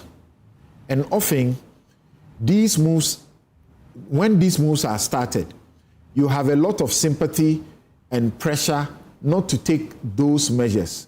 But I think that the time has come for us to move out of the waterways, and the public should understand that, I mean, this loss of lives is catastrophic." When the flood happened, after he did his tour on the helicopter, among the comments he made was a repeat of this, that if you begin to crack the whip and you begin to demolish, people will complain and say you have sympathy. This is what he said in 2015. He's saying the same thing. So when Kofi Bento says, we are not getting results because we are doing the same thing, how can you begrudge him? But that's where the hypocrisy comes in. Right? That's where the hypocrisy comes in. Politicians are afraid of votes. And so, believe me, we've told, right, that if I identified in excess of 10,000 structures that are sitting in waterways. Only 2 days ago or so, I think I heard the Minister for Local Government or something mentioning that about 1,000 or so have been earmarked for demolition. Right? So what happens to the 9,000 or so that will be remaining? And what criteria are they going to use to demolish 1,000 as opposed to the 10,000? But we are here. And we will see that the real actions that ought to be taken will not be taken. We'll go around in circles, organize this charade, come, and like Kofi said yesterday, people were wearing linen shirts, sweet boots, going to do cleanup exercises. Who are you deceiving? Samson, who are we deceiving? The issues are clear. Everybody admits that there's some engineering problem that has to be dealt with. Deal with it. These landfills that or waterways that people are built in, if you have to demolish them, take action, and let the people see that indeed the government that they voted for is doing the work that they expect them to do to alleviate the problems that... Your regime took over shortly after the 2015 disaster, and you were blessed with the Garrett funds to do this work for 8 years.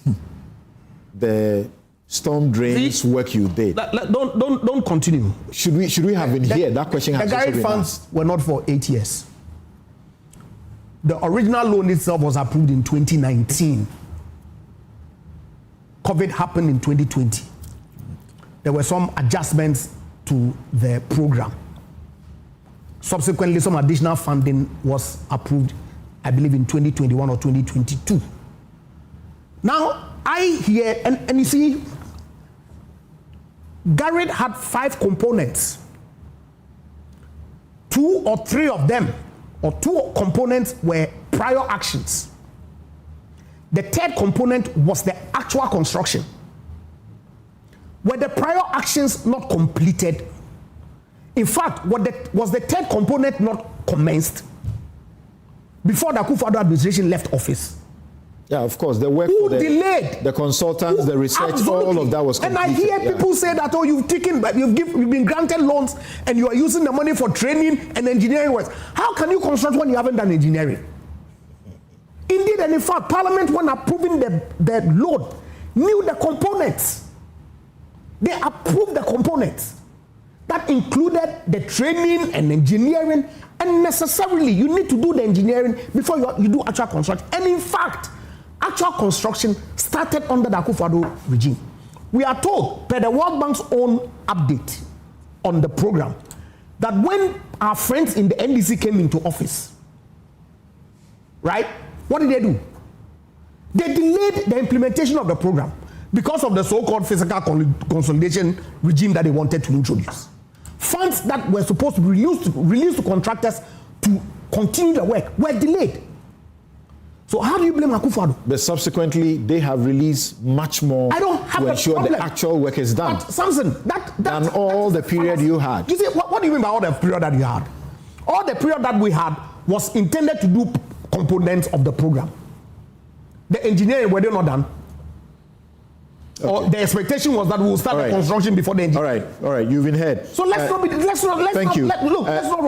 Let me go to Percy Anna Bukari, who is president of the Ghana Institute of Planning, and they have issued a statement yesterday. They issued it yesterday, and they are saying a number of things. I'm asking myself, what is new in what you are saying?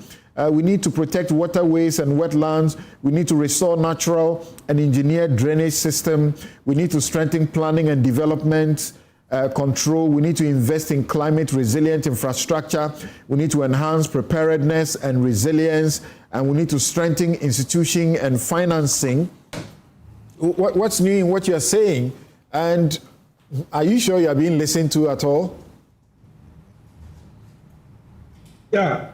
Good morning, Samson, and your cherished viewers and listeners. Thank you very much. You said what is new and are we being listening to? Yes, so as a professional body, together with my other professional bodies, the engineering, survey, architects, and the rest, the work we need to do is also do technical feasibilities of what is happening and come out with the planning solutions. Our colleagues from engineering have done that, and we are also coming out with the planning solutions. Yes, certainly this is not, an isolated phenomenon. Every year, around June, July, you find these things coming up. In March this year, I was on a sister station, and I told them that come June, July 2026, we are going to have floods, and the floods will be very devastating. I said this not out of any prophecy, but out of consistently for the past 6 to 7 years, what has been happening around June, July. But the Meteo had already given us the alert. Meteo had already given us the alert about the waters that were going to come in. Sure. Yes. So it's based on the Meteo alert and the forecasting that we had. That what was informing what was going to happen. So there can be rains and there can be floods, but the devastation can be mitigated. And there are ways for mitigating these floods.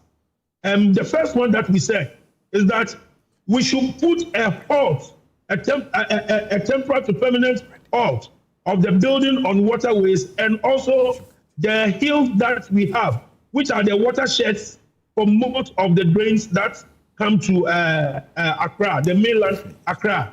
If you are driving going uphill, the Ebri Mountains, for the past 4 to 5 years, we've seen buildings coming up on the Ebri Mountains. We sounded this alarm in 2022. Percy, kindly hold on for me. President John Mahama is getting to Alajo right now to continue day 2 of the cleaning, and we want to give you an idea of how it looks like as the president arrives at Alajo. Hello, Fatao. Let's hear you.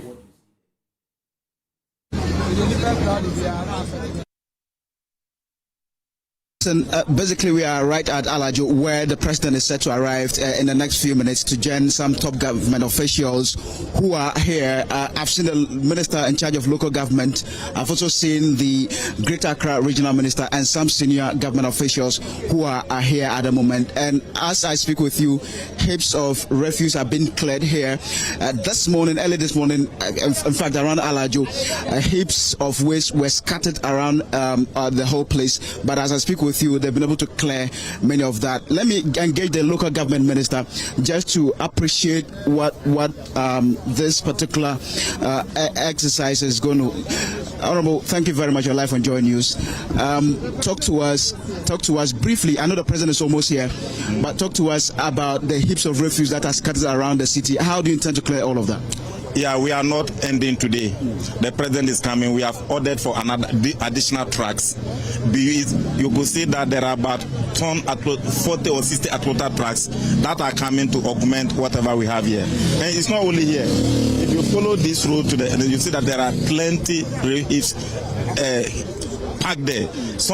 Today is the day people are cleaning their houses. So you will see more waste than what you are even seeing. And that is why we are not stopping until we ask for additional hands. Yesterday we used 400 tricycles. Today we are using 600. We are bringing 40 or 60 additional total trucks. And we are doing it. With that, within the next possible week, we will be able to finish the evacuation and continue with the sweeping. So we can still see a vehicle inside the bigger drain. What are the plans to get it removed? Yeah, once we do the evacuation, we do this evacuation of the heap that you see here, then attention will go to that one too.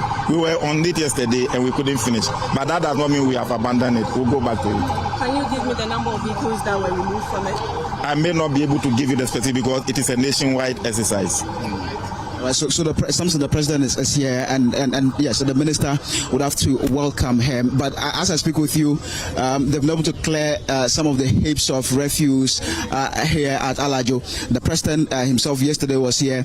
He gave the assurance that the government intends to get more equipment that would help in clearing these waste materials. Because in fact, he said that if these items are not, or these materials are not cleared, then it means that if there's a rainfall, all of those will be washed again into the drains, and that could potentially lead to flooding. In fact, he also spoke about the fact that the residents or citizens should stop dumping refuse recklessly into the various drains.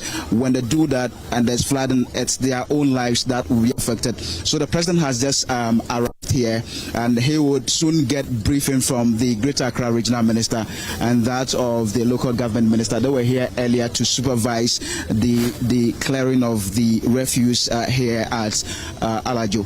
So the president is here, and he would take the briefing and then later address the gathering about what they intend to do generally. In fact, yesterday he said that the 2 days are not enough, and the government plans to, set aside a day, every month, so that it will help in keeping the city clean in order to prevent devastating flooding as we head into the future. So basically that situation now, Samson, you see the president in your shot there, engaging some of the people here at Alajo. And Samson, the reason why the government is paying so much attention to this place is that it was one of the most affected communities in Accra following the June 29 floods that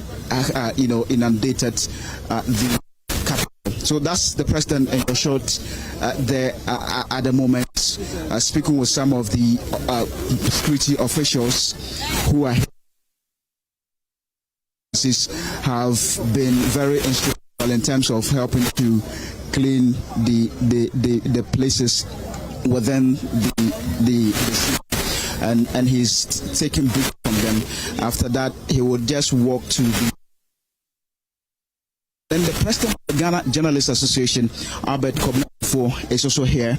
The member of parliament for Ayawaso Central is. So the president is now moving to the officials to get first-hand information about what they are doing at the moment and to supervise this whole exercise here at Alajo. There are still heaps of refuse here though, but I have seen the equipment, a backhoe just close to that, and some Zoomline officers are clearing that.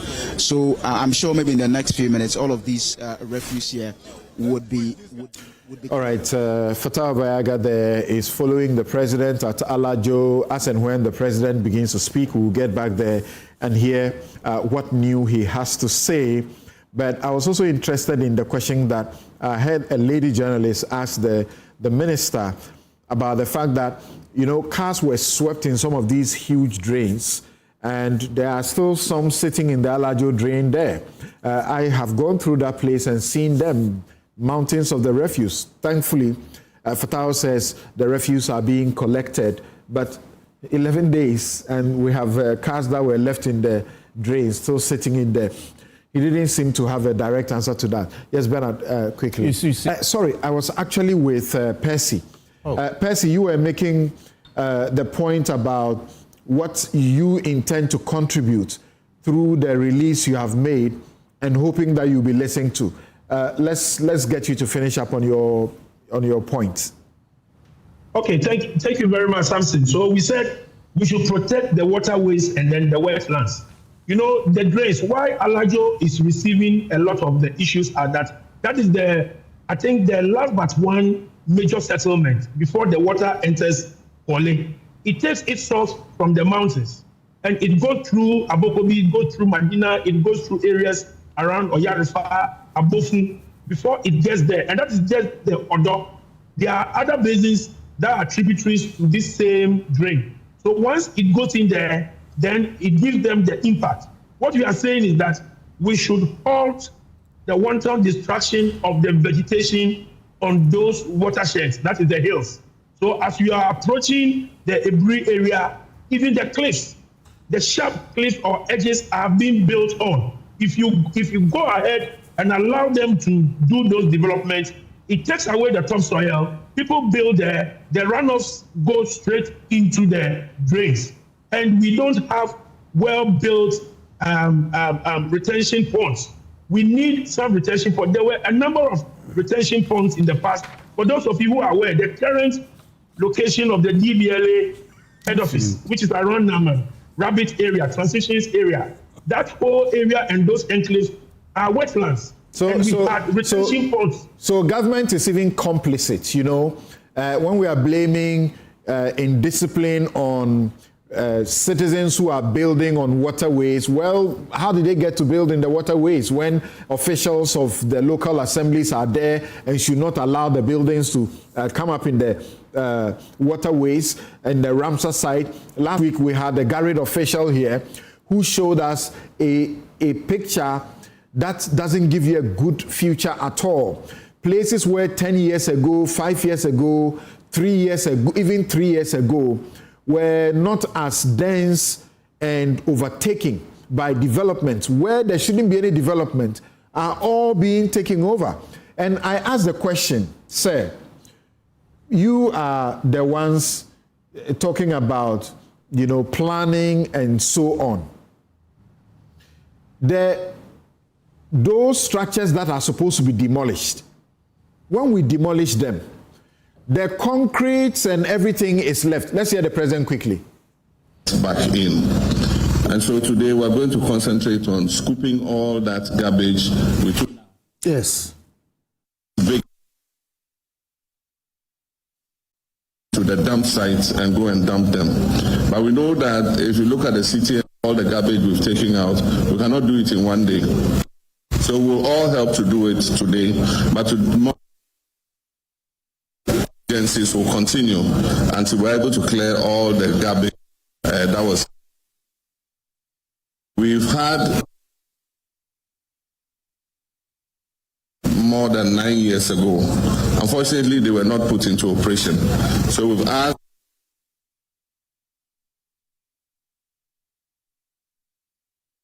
us and others can take the garbage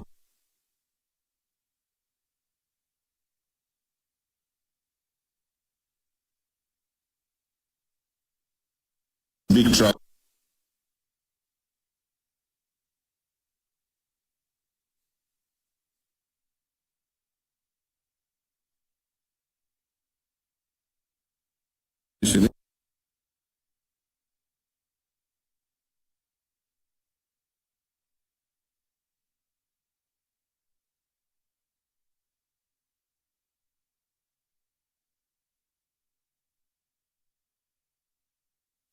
The edges of the drains to the point or last destination where they should be. And he's talking about things that were started 9 years ago that have not been followed up and will be followed up. And as I listen to him, it's obvious that he's listening to you guys, he's listening to everybody as we complain about what is sitting there that must be taken care of even before any further thing is done. Yes, so Percy, I was asking, and if you can be quick on this for us, about structures are being demolished from in places where they shouldn't have been. But when you demolish, you don't remove the concrete footings and whatever foundations remain. So it's zero, cause zero, is it not? Yes. Well, as for the structures being demolished and then removing all the debris, it must be a thorough work. For us, 10,500 developments have been seen on waterways and wetlands. If they are supposed to be demolished, there should be a roadmap of how they'll be demolished and how the demolition would go on. And the debris must be taken away completely. And what happens to the demolished area? It means we need to still enforce the buffer zones. If it is a 20 meter or 30 meter to the left and to the right of the entire basin, let's protect it, and let's protect it very well from all the assemblies. For us, when it comes to blame, we don't want to just shift blame on one side or the other. We have issues that have to do with the landowners. We have issues that have to do with the attitude of the Ghanaian. We have issues that have to do with government to release funds for the implementation of Gamma structure plan. We have the Gamma master plan when it comes to underground water and when it comes to the water as a whole, what we call the Gamma drainage master plan. And we should release funds for all the interventions that have been put in to be done. And if you watch these plans, I'll be sharing them with you. If you watch these plans, most of the interventions that are needed to prevent some of these floods or mitigate the impact of some of these floods have been well espoused in there. And on top of it, we are saying that MMDCEs must be given key performance indicators, among which include ensure that you don't build on waterways as these things are being demolished. Samson and your panelists.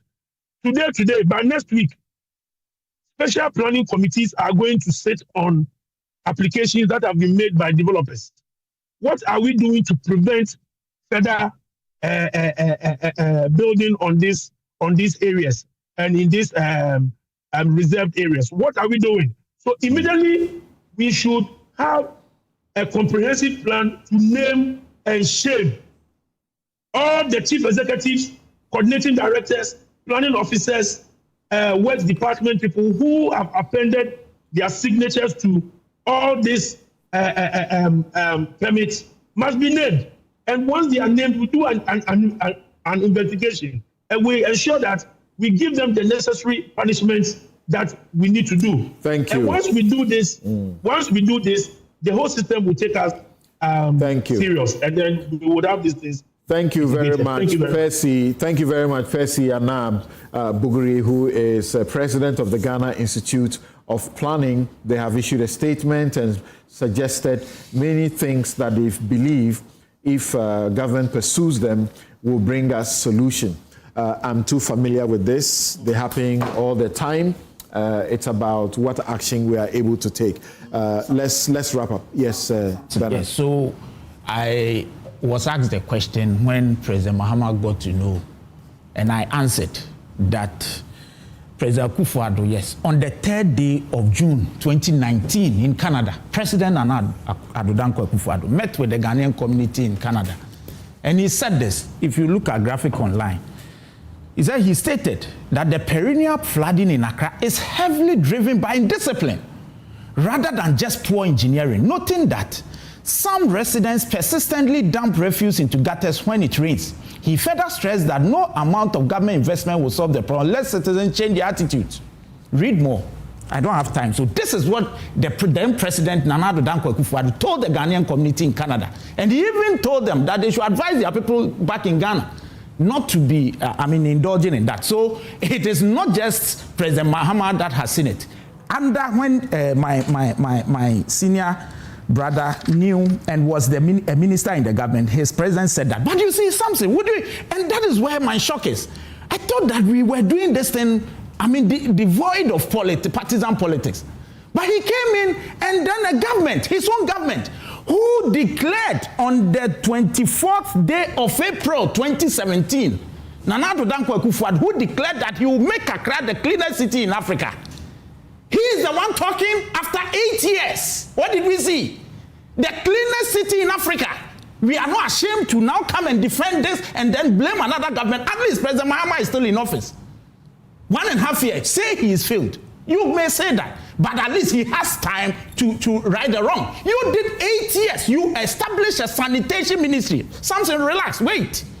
A sanitation ministry, the minister drew salary, wrote in land cruises. What were the achievements? In the 8-year rule of Nana Addo Dankwa Akufo-Addo, are you saying that the problems we have today is just a 1.5 year problem? Who is saying this? And you are talking about promises. Go and read your manifesto from 2017 to 2024. What happened to the clean city in Africa, Accra? So what are we saying? Look, President Akufo-Addo committed to sign this, the WASH, something, do you remember the WASH project? Let's not go there. Because you see, when we do this, it will be I have to respond. No, don't worry. I don't have a problem. But allow me. Allow me. So you see, when we are here, I thought that we were looking at the way forward. But they were worse. MPP were worse under Nana Addo Dankwa Akufo-Addo. Because one of his trump card was that he would make Accra the cleanest city.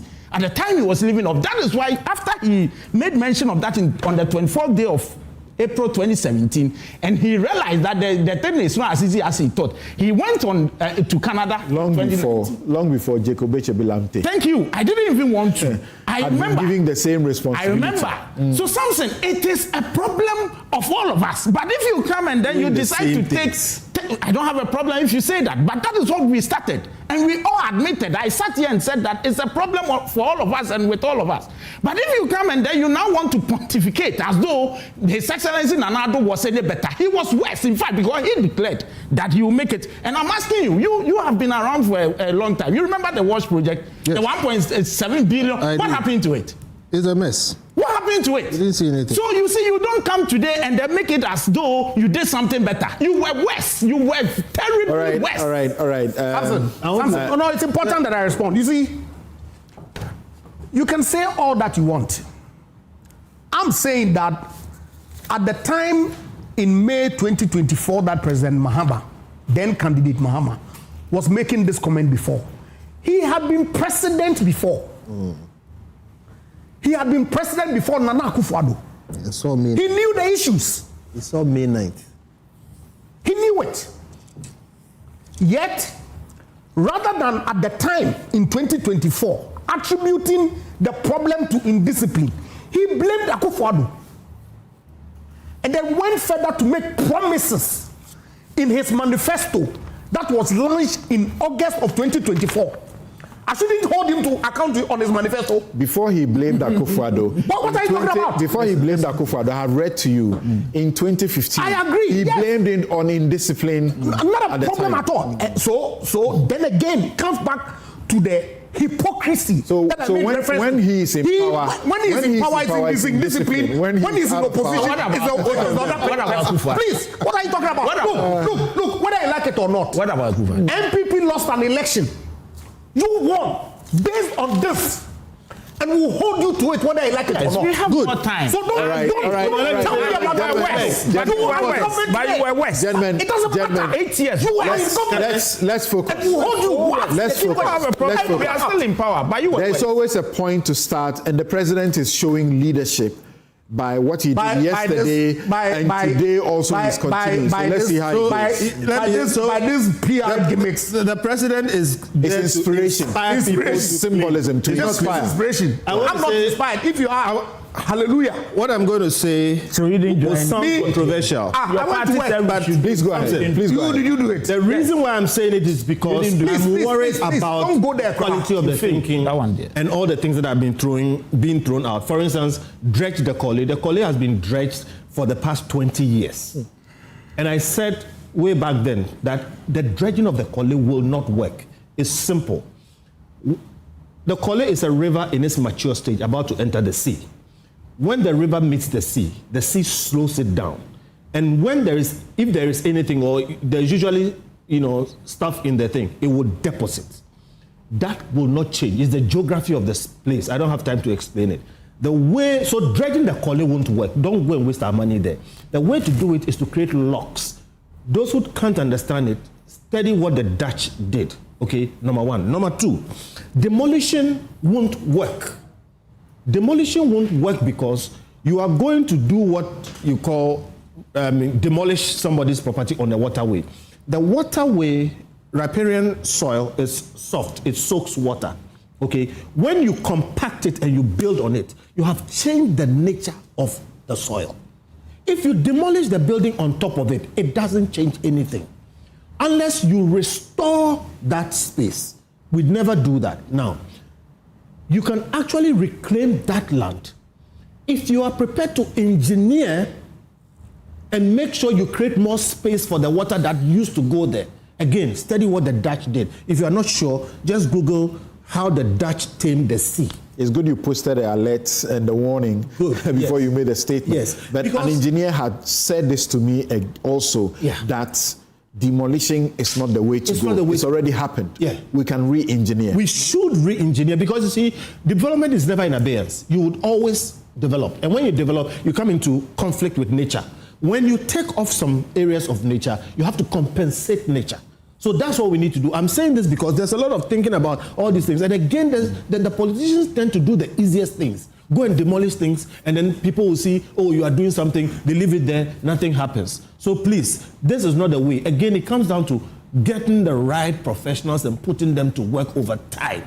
This kind of knee-jerk reactions, we do it, we leave and we go. And then, it is not excusable that after a week, you have vehicles in drains. When you have district chief executives, municipal chief executives, and all kinds of people supposedly running the city. And then it takes the president and a whole nationwide effort to go and fish these things out. Who is in charge of that? Why can't we have a situation where cleaning is done daily by people who we are paying to clean and who are supervised to clean? It takes money. They may not have the money. You think that the one responsible for the Alajo situation, the president was there yesterday, saw the situation. You think he would just sit down, watch it, knowing that the president is returning to the place again today? I think they may not have the funding to do it. You see the sanitation level we collected. Is it money? Is it not enough? 2 billion. You see how much garage projects. Okay, you see how much money we've spent on this thing. It's about leadership, planning, execution. Thank you. Ted and Juliet, we have your closing comments on this. So let's begin with Dr. Yemo. Yes. Okay, thank you, Samson. I would want to support most of the things my former schoolmate Confidential has put across. Okay. But first of all, yes, I want to say that it is very unfortunate that we are taking the... Sorry, Doc. I just remembered we are forgetting Kofi is an engineer. No, I'm not. You are not? Sorry. No, I'm a fake engineer. You're a fake engineer. I don't have qualifications in engineering. Okay, go on. Samson, please, I don't want to go into that one. All right. What I'm saying is that it is highly unfortunate that we are desilting, we are moving garbage from, or in this exercise, and depositing it into a wetland. Wetlands have been abused. we don't have time for that. But once you touch it, you must restore it. You must respect it. Right. And that's partly the reason, yes, Kofi was saying that. And my issue with the landfills, please, what we are not doing is that we are not practicing waste diversion. If 70+ of the waste we generate is organic, and we have another 15-20% plastics, if these are diverted from the waste stream, what volume goes to the landfills? That's the reason why we've run out of landfill sites. What you are saying is that this waste we are dealing with is actually wealth. Exactly. So, and you mentioned employment generation. I've said it several times. If you go to the markets, where unfortunately you have heaps of garbage stuff there, 99% of that garbage is organic, that can be diverted and create. If you have a factory whose raw material is organic material, when do you run out of raw materials? And we are not thinking about these things. So, and it's very unfortunate. So the landfills, we should first divert the degradable material from it, and we'll be left with a volume that can be contained in the landfill, instead of just dumping everything there with all the public health issues. And then finally, we should consider relocating the capital and reduce the pressure on all of us. Thank you very much. That's a proposal. That's a proposal the president has made. We've heard it before, haven't we? But when will it ever happen? When will we get a president who will behave like the president of Nigeria at the time? Lagos had to give in to Abuja to begin a good planning. You go into Abuja today. Long ago, 2006, as far back as 2006, I walk into Abuja and drivers, call them taxi or whoever, they will take you to a numbered house. They will take you to a numbered street. And it was working. Why can't we do that? All right, thank you. Yes, Doc. Juliet, what will be your closing comments about this? In the situation where we feel there is so much indiscipline, as the president says, and we all agree this is going on, and there seems to be, the law is broken, observed rather in breach, and we have this mounting situation on our hands, and there's a lot of unemployment. Should the president be thinking about what we used to call the tankers and mobilize maybe 1,000 youth, young people, perhaps those who sought to go into the security services and didn't get, the opportunity. Give them a job, pay them for the next how many years, and make sure they enforce the law, they are making sure the cleaning is done, and so on and so forth. What do you think? All right, Samson, so I work with cities and municipalities across the U.S. And one key thing that I've observed or that we help them do is planning and long-term investment. So all that you described sounds like a temporary fix, or sound like for lack of better terms, kind of a patchy work. But we need to help our cities think long-term and plan long-term when it comes to waste management. And I'll still insist that we need to address silt when it comes to choking of our drains. We are not addressing silt, and it's one of the things that will continue to choke our drains, even if waste management is dealt with. And so we need to address silt. Now, on the waste management, as I was saying, cities that I work with do 20-year, we do what we call integrated waste management master plan.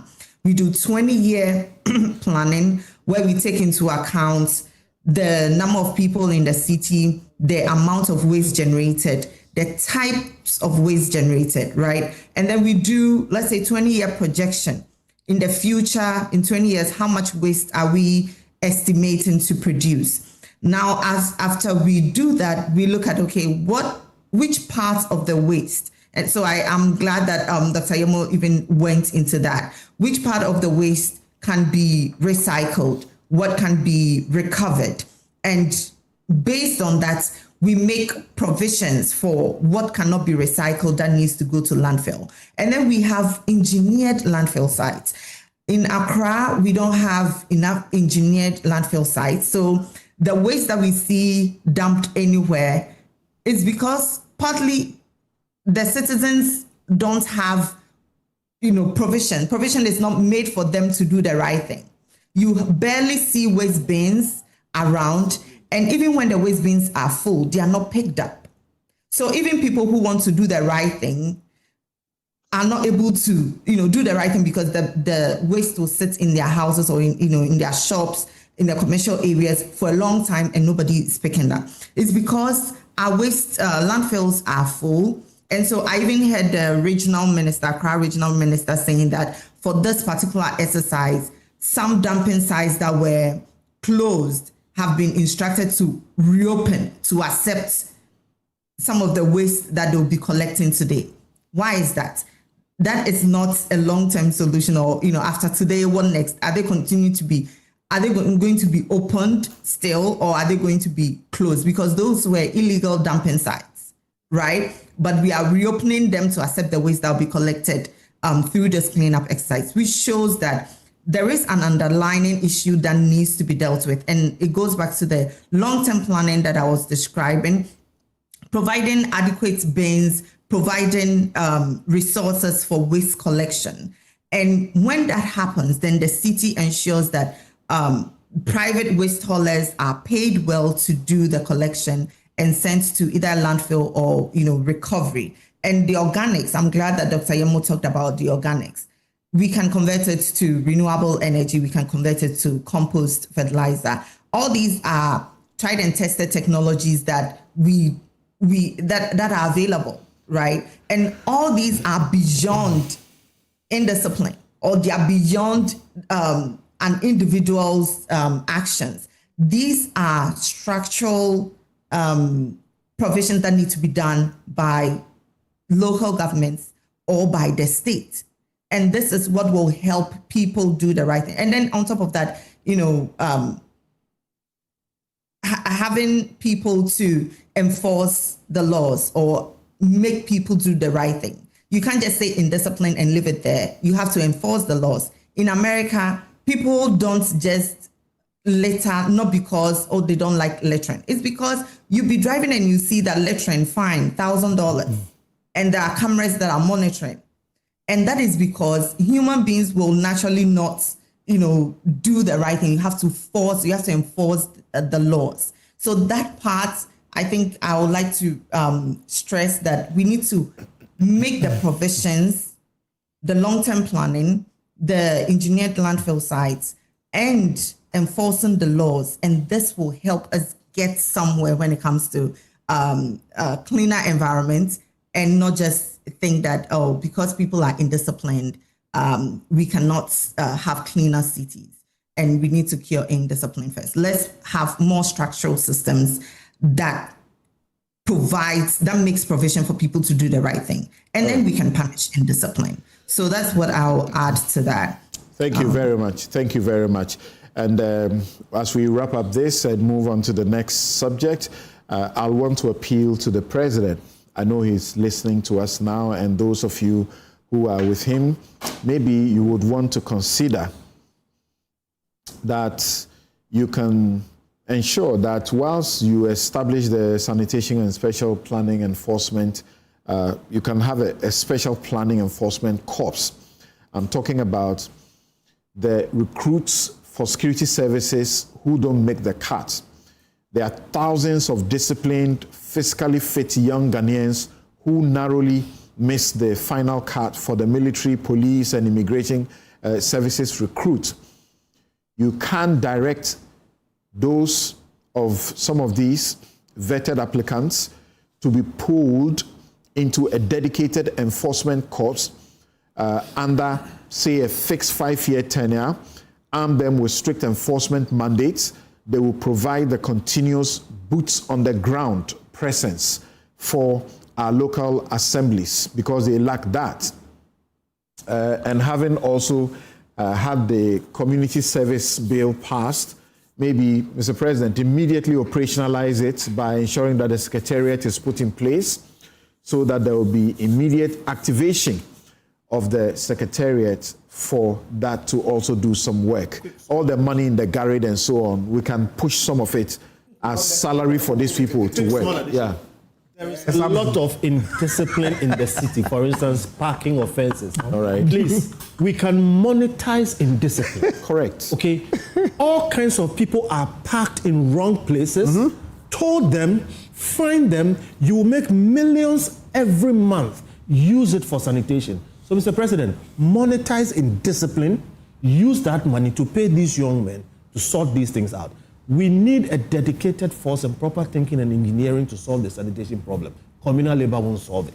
No, but it's something, communal labor is in our law. Right. It won't solve anything. Right. Yes, it's in the chieftaincy. It won't solve anything. Section 63. It still won't solve anything. Oh, please. But it's in our law. Okay, it doesn't mean it will solve anything. Thank you very much. But Mr. President, I wish you consider the appeal. After listening to everybody else and seeing that you are overwhelmed by these things and it is happening over and again, I believe that the thousands of recruits who are getting some military training of sort, they are young, they are fit, they are energetic, we can get 1,000, 2,000 of them and direct some of this garage money that we're using for all sorts of things, building that is not working, and give them a tenure and get them into action. Please, operationalize please assent to the bill that Parliament has passed just, this month quickly and get the Secretariat to working. People committing misdemeanor offenses, let's not throw them into jail. Let's get them on the field and then get them to work as well. Thank you. We'll be right back.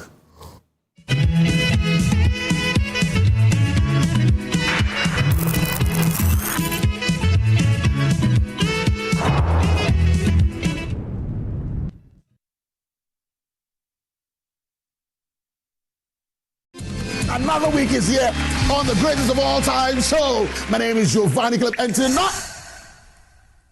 tonight we're bringing you talent. Contestant number 1, let's bring Baby Girl. Let's bring. You did it for you. Cut. Oh, there is a leakage. Where's the plumber? For quality and durability, insist on Syntex pipes. If you want quality, this be where you belong. Strong, tough, and reliable. Your perfect match to your trusted Syntex pipe. Syntex pipe, it they carry water, no wahala. Syntex pipe, it they make water they flow. Syntex, and you're strong, and you're tough. For decades, we have helped businesses connect with their trade partners all over the globe. From Ghana to Burkina Faso, Côte d'Ivoire, Benin, Togo, Senegal, China, Morocco, France, Netherlands, and many other countries. We have made it possible to bring Ghana to the world. We have brought small and medium businesses closer to their customers across the regions in Ghana with our SME support facilities. We have brought relief and smiles to the faces of families with our employee personal loans. With our cutting-edge technology and digital support, we take the burden of complex thinking off you, making life simple. That is who we are, as close as a partner. Bank of Africa. We are indeed the African bank with the global reach.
Numerous cases of people falling asleep have been reported across the African continent. No one can explain this phenomenon. With 24/7 FIFA World Cup coverage, sleep can wait. Everything can wait. Catch all 104 matches from as little as 98 Ghana cedis only on GoTV.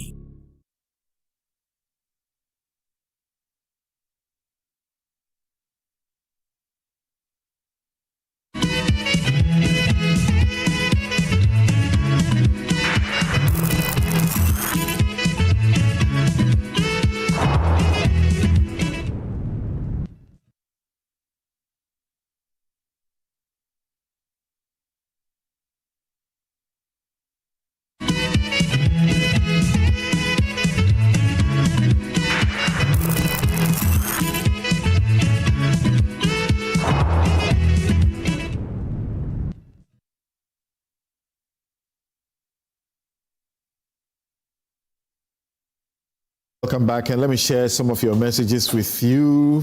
I'll start on quite a lighter note.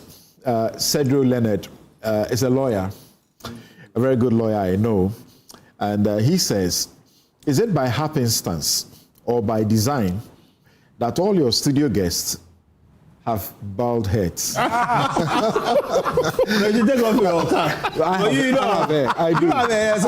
I have hair. Cedro. Charlie. Some hair to the But does he have hair himself? He doesn't keep one. But he has half if he wants to keep. Yeah. All right. He's a bad guy. He's a bad guy. Darrell Bosu says that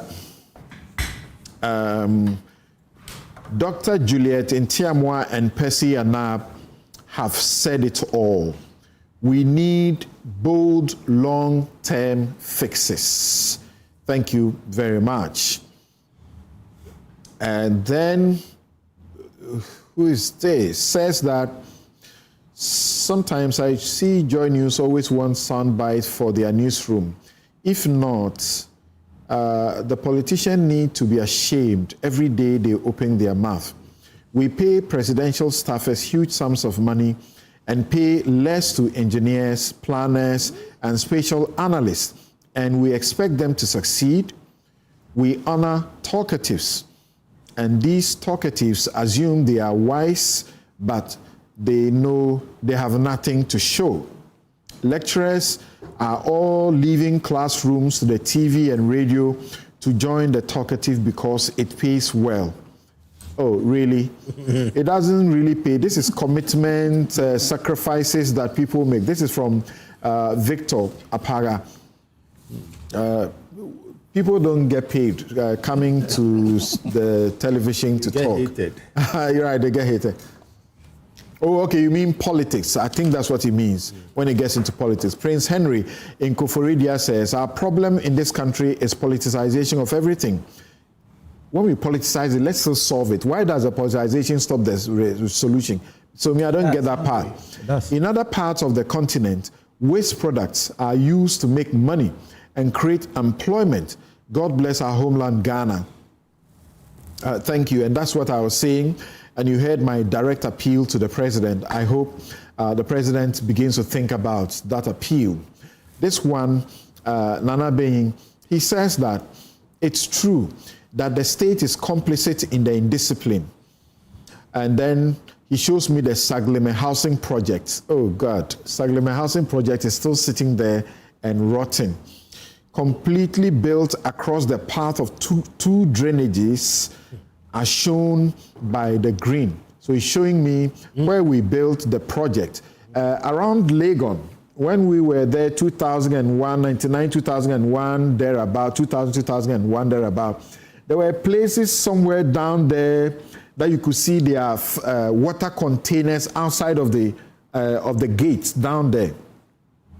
We are building on all those places. I think even the places where the McDan buildings all are sitting, you know, there are places that appear to be places that can contain, but we are filling them up and building. And we are building state properties, so that's what I'm talking about, not private properties. Papa Bisu in Sphincter says, it seems we are confusing ourselves with two different issues. We have the desilting of drains done by drainage companies and sweeping streets of Accra by Zoom Lion. Hence, to say sweeping street is no longer being done by Zoom Lion. That contract has been taken away from them. And we say because Zoom Lion sweeping the street contract was terminated, resulted in the flood. Totally wrong.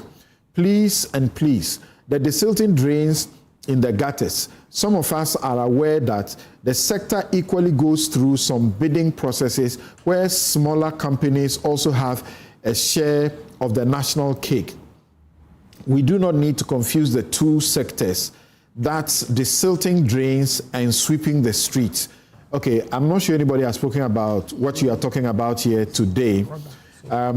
This one says, quite an interesting coincidence that on Thursday, I went to the Adenta market looking for local chicken. We'll get there shortly. Wearing Ghana Army white Lacoste shirt during cleanup exercise with the commander-in-chief present. We can't even get the optics right. Leadership in this town is a mess. And Chubuetiako sent in that one. Okay, so I'll take a break on the messages and then we'll continue them shortly. But before then, Yakubu Ibn Chambers in Walwale says, on the flooding matter, the devastation is a consequence of our collective behavioral lapses coupled with political insincerity on the part of politicians. Nature, in its own wisdom, is whipping the citizenry into discipline. If the weight on the capital city is so heavy to bear, then we might just move the capital away from Accra. Part of the solutions President Mahama is talking about, but, may take 2 8-year political cycles to be able to get that done. The solution for the perennial flooding lies not in rhetorical and lyrical mastery. Thank you for that. And the show, as always, is brought to you by Bank of Africa, strong as a group and close as a partner, MTN. Everywhere you go. Ashesi University, educating ethical and entrepreneurial leaders for Africa. Robert and Sons Optical Services, your comprehensive eye care service provider for 33 plus years. My Way Insurance, dial *165# on MTN to join My Way today. Syntex Tanks, it's strong, it's tough. Safari Valley Eco Park, bringing you closer to nature. And Gold Board Jewelry, pure, precious, and proudly Ghanaian. Let's go and watch these footages about the contestation surrounding the rearrest of Hanan. We'll be back in the studio.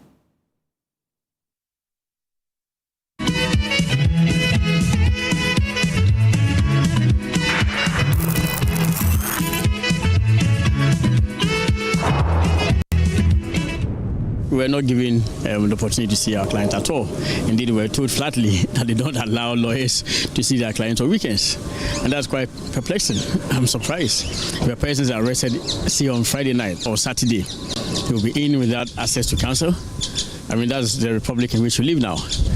And indeed, he's been picked up for no reason. As far as someone said, he's just been banded off into custody for no reason whatsoever. He's been given the right to leave the country, to travel to the country for a few days by a court of competent jurisdiction. The Deputy Attorney General himself was in court and argued, and this colleague of mine argued that day. And if indeed he had any objection to the order granted, he only had to appeal. Well, he had to resort to this surreptitious means of preventing from traveling. I think that this is totally unwarranted and unnecessary. There's no order of any court of competent jurisdiction preventing from accessing his account. The only order that they had was procured over a year ago before the discontinuance of the earlier prosecution.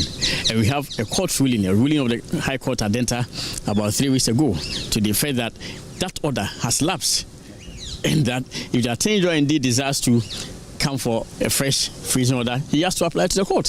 He has not done so. There is no order of any court preventing from accessing his funds. Be that as it may, he has not accessed any funds at all. He should produce to the public, to the whole Ghanaian Republic, for us to see the manner in which he claims Hanan attempted to withdraw any money from the account.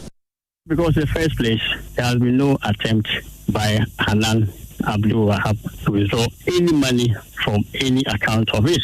Secondly, no account of his is frozen in the Republic of Ghana. I mean, thirdly, a court of law has given an order, essentially giving him permission to travel out of the jurisdiction for medical purposes. And the Attorney General is aware of it. The Attorney General was actually in court. The Deputy Attorney General was in court. He argued. After hearing the argument, the trial judge granted his order, permitting him to travel. If the Attorney General is dissatisfied by the grant of the order for him to travel, they should have filed an appeal against the order. So there is no basis at all for his arrest. It's just an act of impunity. And now I can understand that the Attorney General is actually behind all the violations of human rights in the country. Yes, he himself owned up to it. And in owning up to it, he lied, clearly. The statement on Facebook by the Deputy Attorney General was a complete lie. Now, for instance, that the Attorney General himself, who clearly issued an order for his arrest, is in contempt of court. And I'm going to file contempt of court proceedings against Dr. Ayini as well as Semsai personally, as the Director General of BNI. Well, so as we know, Hanan, the former boss of the Buffer Stock, company, and his wife are standing trial over a 78.2 million, money that is said to have to be corruptly, they have dealt with. Now, this arrest appears to be the third time they are suffering a situation. First time they were arrested, put in court, the charges withdrawn later, and then they suffered getting bail. Then I understand the second time, the same issue, suffering getting bail, he got sick and all of that. Then this time around, he gets arrested when the court has given him the all clear to go to the UK to treat himself. And once again, we're told that bail was going to be used again to put him in trouble, so he was not released at a time when he ought to have been released. And then later on, it looks like the law enforcement found that insisting on bail was going to give them bad public, image. So they released him even without bail being secured for what they call a new offense. What do you know about this, Ejapa Mensah? It's something I'm at extreme difficulty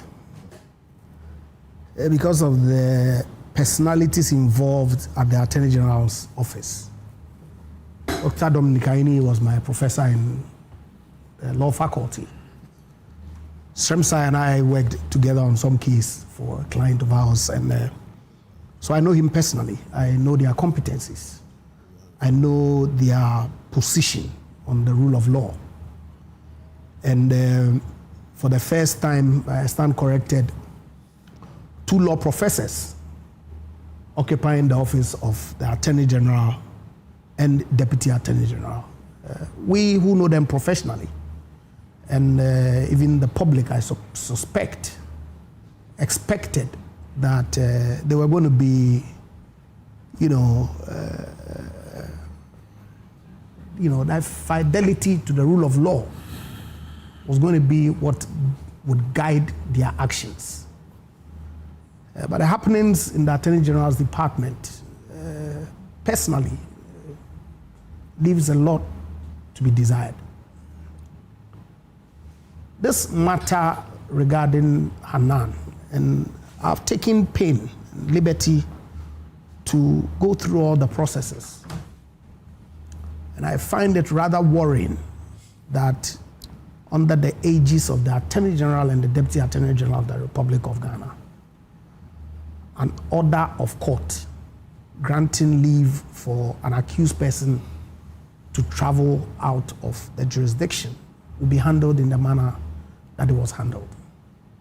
Indeed, if it was an ex parte application, then you would probably excuse the AG for the arrest, But this application and the order pursuant thereto was made on notice.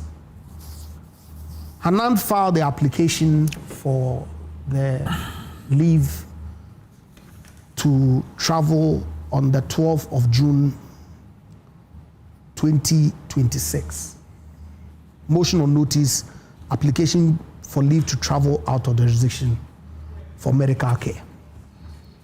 This was duly served because he's on bail and his passport is in the custody of the state. And so he needed the permission of court to travel outside. On notice to the Attorney General, the Attorney General's office filed an affidavit in response on the 24th of June 2026 and canvassed essentially some reason why they felt that the order should not be granted. They were of the view that in respect of some averments that had been made, an acceptable official medical certificate of diagnosis ought to be provided. Again, they were of the view that a certificate of record of previous instances of medical care ought to be provided. And in respect of some averments, they were of the view that an acceptable certificate of medical appointment in London ought to be provided. This is the affidavit in response to the application. In opposition. In opposition, if you like. But they headed it affidavit in response. That's why I'm using their own words. So let's cut to the chase. They lost their point. The judge didn't buy their point and granted the application for it's important. It's important. I mean, I know that you are managing time, but it's important. Hanan then filed a supplementary affidavit and provided additional information to satisfy the issues that the Attorney General's Department had raised. A date was fixed for determination of the motion. Oral arguments were taken, and the court, after listening to both parties, then granted leave for Hanan to travel to the UK and seek the medical care that he so required. He goes to the airport, and for some strange reason, he's arrested. The Deputy Attorney General announces on his Facebook post that law enforcement have a while ago arrested Hanan, who is currently standing trial for stealing and causing financial loss, blah, blah, blah. It was, however, Mr. Aludiba's attempt to use false means to empty his frozen bank account with the Republic Bank on Thursday, which occasioned tonight's arrest. That is to say, a new crime is being committed. That's why they have arrested him. According to them. Now, subsequently, the Attorney General files a motion for an order to revoke the leave that was granted to the first accused person to travel to London on dated 29/06. So expectation would have been that attempt to empty his bank account would be what the Attorney General canvasses in his main application as the reason why the order of court ought to be vacated. Sadly, the Attorney General seemed to be re-arguing the application for the leave that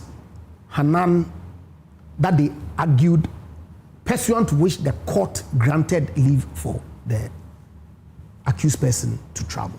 So I asked myself, they do not provide any evidence of a check that had been issued by Hanan on Republic Bank to withdraw the funds from his account. They do not provide any evidence of a letter that Hanan had written to the bank authorizing them to transfer the money to another account. They do not provide any evidence of an email or a withdrawal slip. So I asked myself, what is the basis of the assertion that the gentleman attempted to empty his account? The reason why a lawfully issued court order will be trampled upon in the manner that the Attorney General's office did when the gentleman attempted to travel out of there. And remember, their main point is that this account is frozen, so you are not supposed to touch it. But then again, that in itself is questionable. But first, because you are holding the affidavit that they have filed, the application together with the affidavit, and you are saying that the reasons that Justice Ramsay gave on social media about an attempt to empty the Republic Bank account is not made. Yes. Not at all. They only mention that A1, which is the accused person, submitted an order of court to the bank to suggest, if you permit me. It's okay to look for it and read it. Let me just read it. Okay, I thought I highlighted it. So Hanan had.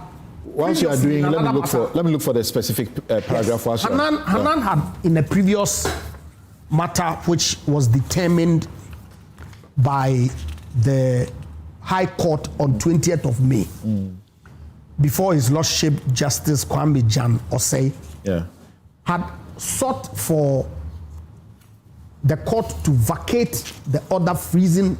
Let me read the specific paragraphs before you go there. They said that subsequent to the court's travel leave to him, after he had been granted leave to travel, Hanan attempted to withdraw all the money in the bank account, notwithstanding that the freezing confirmation orders on the bank accounts remained undischarged. To achieve the purpose of withdrawing all the money from the said bank accounts, Hanan represented to his bankers at Republic Bank that the prevailing court freezing confirmation orders on all the bank accounts had been discharged by the High Court, a final one. The document which Hanan presented to his bankers as the basis for his representation that the High Court has discharged the freezing confirmation order is a court ruling in an entirely different matter, namely suit number so and so, May 20, 2026. Please go ahead. You see, Samson, that assertion comes to me as extremely strange. Recall that Hanan was arrested and charged. When he was arrested and during the investigation, the investigators issued freezing orders by the executive director of EOCO, multiple occasions. And those multiple occasions required the confirmation of court on multiple occasions. And so the freezing of his accounts required that they go to court to go and confirm. That will require a suit number. The freezing of his property will require that they go to court for confirmation.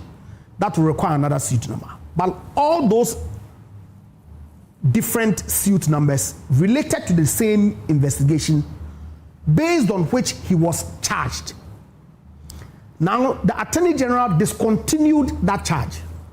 Right. So Hanan, thinking that that freezing order was still in place, then goes to court to seek the court to discharge his properties. This is what the court, after evaluating the fact before it, said. Right. The court said that indeed the applicant was cautioned on 30 June 2025 and the administrative freeze was issued on 29 August 2025. This is in respect of the properties that are listed in the application that Hanan brought to court. Okay. It is common knowledge that the Attorney General has since 5th May 2026 withdrawn all the charges against the applicant. This is the court speaking. This is the court speaking. Okay. Leading to his discharge by the High Court Accra. It is also common knowledge that the applicant has since been rearrested. This development has a direct effect on the present application because following the withdrawal of the charges against the applicant, the freezing order was automatically discharged. Question is the freezing order in issue restricted only to the matters that he had applied, or it applied to all the freezing orders in respect of the charge that had been leveled against him? Okay.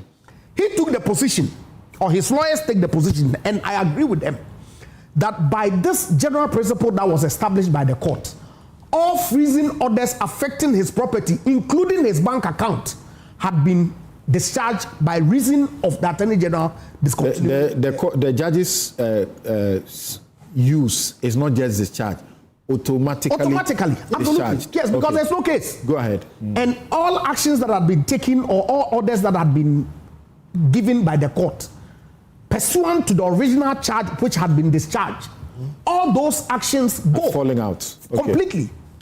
Now, if you recharge him, you need to go back to court to go and obtain another order freezing his. This they didn't do. From your point of view. They haven't. So the court continued that the rearrest begins another process as the applicant ought to be cautioned and charged with an offense. Right. Then he proceeds to say that there cannot be a freezing order in respect of a property when no investigation or prosecution is ongoing. The court concludes, this recent development renders the present application moot. So the court is essential for there is no valid freezing order in the first place following the withdrawal of the charges against the applicant. The application is therefore struck out. So the court essentially said to Hanan that, look, there is no order pending before me for you to ask me to discharge, because with the discontinuation of the charges against you, all the freezing orders relating to that charge has lapsed. Hanan then breaks this order to the notice of his bank without more. He didn't issue a check. He did not send any emails. He did not issue any withdrawal slip.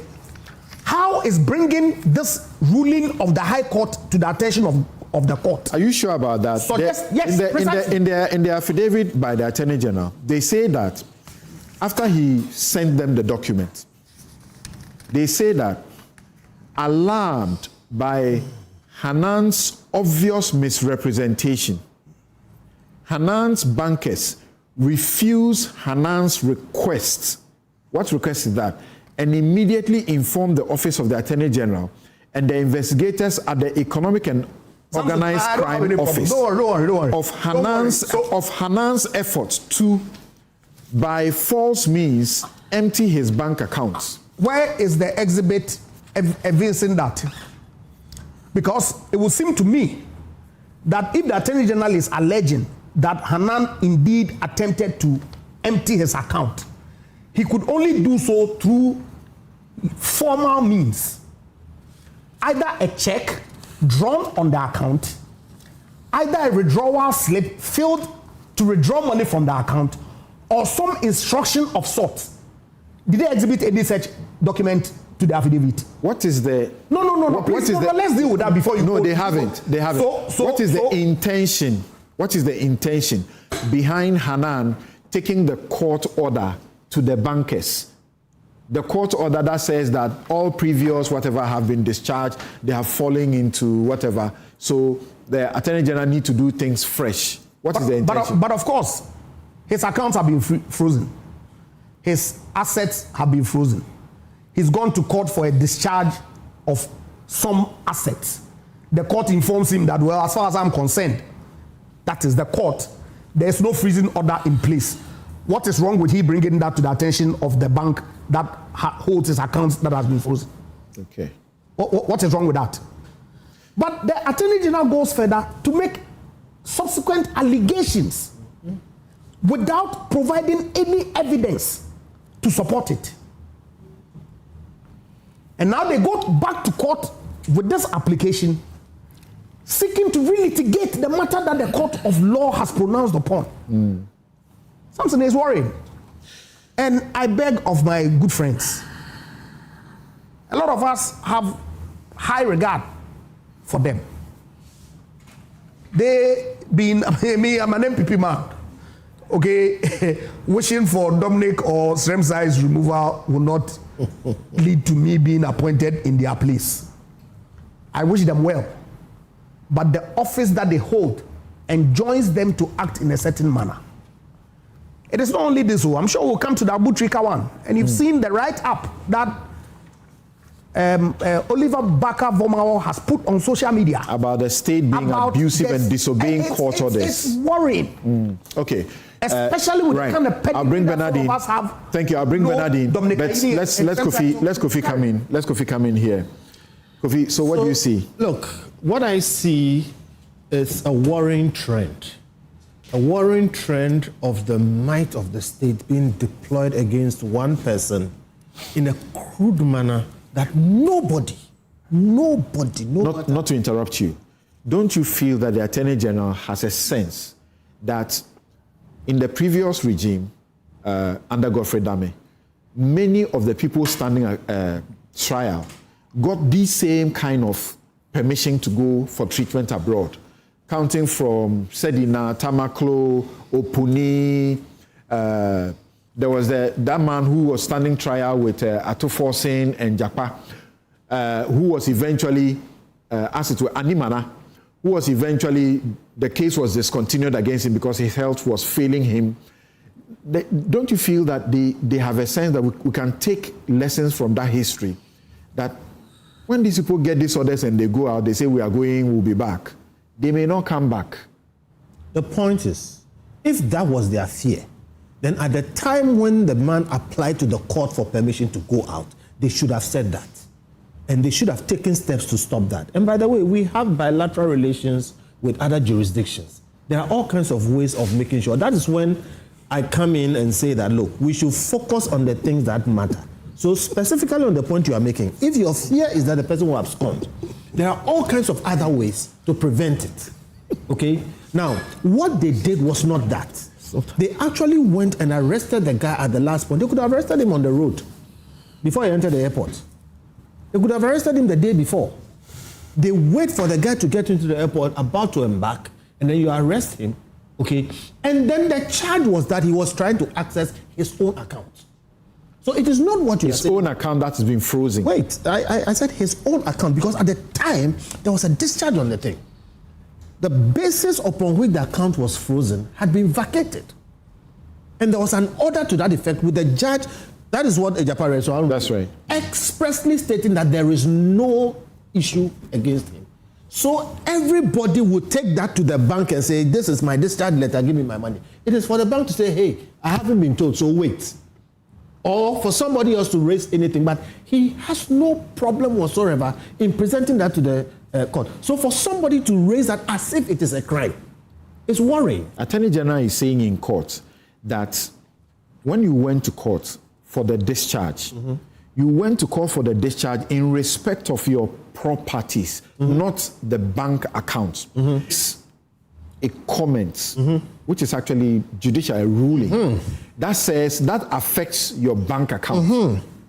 You don't bring that one, which is about your property other than the bank account, to want to give an impression that your bank account has been unfrozen. So what you're saying, I know what you're saying, but let me explain it also to the public. You go in to buy one good. The owner of the good, the person who has authority, says that take all the goods. So you take half of the goods and leave the other half. Somebody catches you at the gate and says, you came to buy one, why are you carrying four? You say, oh, the man said I should take all. That's what has happened here. You go in, and the judge makes an express, when you said a comment, it's not a comment. This is a ruling of a judge. I qualified it later. Yes, yes. It has the force of law. And it says that there is nothing before me. All these issues that you are referring to and the things that come with it, they are dead. He said automatically lapsed. Automatically lapsed. This is a layman. Even for us lawyers, that is sufficient authority to present before the bank. The bank can say, I haven't seen it. But there is no problem presenting that before the bank. And the point I was making when that came in was that, so when the learned Attorney General, and like Ejapa said, these are our friends and colleagues, we know them, they are good lawyers. When he goes and says that constitutes a crime, it is worrying. It is worrying because it is either extreme sloppiness in terms of appreciation of the law and the issues, or it is malicious. And like I said, they could have arrested him on the road. They could have arrested him at 37. They could have arrested him in front of the airport. You wait for him to clear, and when he's going, you arrest him. My worry is that if it happens to Hanan, it can happen to any of us. And look, in MPP time, like you're saying, you saw similar things. My question is, when is this going to stop? And who is going to be the next? The point I started with is that no matter who you are, even if you are the president today, if the powers of the state are arrayed against you in this manner, you will suffer. So look, we should get to a point where we stop these things. This man, okay, has been arrested 3 times. And when you have that situation, look, at West... This time he spent 4 days. 4 days? Previously he spent far more. Okay, 4 days. And let me make this point. Look, no complaint of sickness is unserious. No complaint of sickness is unserious. The times he has complained of being sick in Iyoko, They have attended to him. They've taken him to hospital. No complaint of sickness is unserious. Somebody can say, I have a headache. In 3 hours, he will be dead. Okay? In March this year, in Arizona, a man who was in ICE custody complained of a toothache. I have his name somewhere. Emmanuel Damas. Google Emmanuel Damas. He complained of a toothache. And the ICE people refused to take him to the hospital. He died. And when they checked after he died, they realized that the thing was infected. And the infection killed him. The point I'm making is, when you keep a man who is complaining of sickness for 4 days, you are putting his life at risk. Look, no matter what people have done, and by the way, when it comes to buffer stock, when they started buffer stock, I complained about it. So some of these things, when we talk about them, we say you are defending the president. No, it's a different matter. Okay? They arrest him, yes, and the lawyers go there. The BNI people say, we don't work on Sunday. But they were able to arrest him on Sunday. And by the way, when it comes to human rights and habeas corpus, as in keeping somebody, Sunday is also a day. You can die on Sunday. So that point, you see, sometimes the lower level guys say things which the upper level guys know are not true. So look, I was saying this looks like an abuse of state power. And that's what worries me. Because the learned Attorney General and his deputy know the law that we also know. And if it's an abuse of state power, where will they stop? At the best, if it is not even an abuse, it is a very botched prosecution and process. Because they have what we have here. And if this is going to go on, and the Japan comes into office next time, is he going to do the same thing? I suppose not, I hope not. Because it must stop somewhere. Accused persons must be allowed to go through due process, must be given sufficient rights to defend themselves. With one person, the whole state comes up against him once. They don't go forward, they are not able to go forward, they didn't do their homework well, for some reason, then they drop. Then they leave the man. The man should be able to continue with his life. Then you arrest him again. You go through the whole thing, you make mistakes or whatever the reason is, you drop all the charges. Meanwhile, you've held his account. The man is sick. He wants to go out. Now they are saying Boots is not a hospital or whatever it is. I beg, please. Then you go for him the third time. On top of that, you arrest him in the airport. It's harassment. It is harassment. And it must stop somewhere. Look, somebody commits a crime, jail him, prosecute him, send him through the due process. Then we'll all be fine. Because what is going on now, we don't know what the truth is. Is it really true that this is a man who has 78.2 million on his head? Yes. The state must be careful not to give him the opportunity to slip out and never come back. Careful not to give him the opportunity means do your investigations well, don't strike 3 times. Careful not to prosecute him means that when you are going, be sure, because you have the whole state behind you to do all these things. You go once, oh, sorry, then you drop it, then you go twice, then sorry. Meanwhile, his money is, held up there. So yes, you must be careful. In your care, we lawyers know, they say it is better for 1,000 guilty people to go free than for one innocent man. 99. Yes. So please, we are not saying don't do your work, but the evidence on this, 3 strikes, holding his account, preventing him from traveling, putting him under all this stress, it's not prosecution, it is execution. Bernard, there are people who feel that Hanan Aludiba is being unfairly treated, particularly the times when he has suffered detention. In the first situation, I don't recall how long, but it was so long, he couldn't get out on bail because the bail, once again, you remember the accusations of weaponizing bail, and bail is not supposed to be punishment according to law. And yet he was held for so long. Then the second time, again, he had to suffer for quite a bit in custody. And then this third time, he spends 4 days. People are asking, if you could release him and let him go, like you did on the 4th day, why did you have to wait until the 4th day?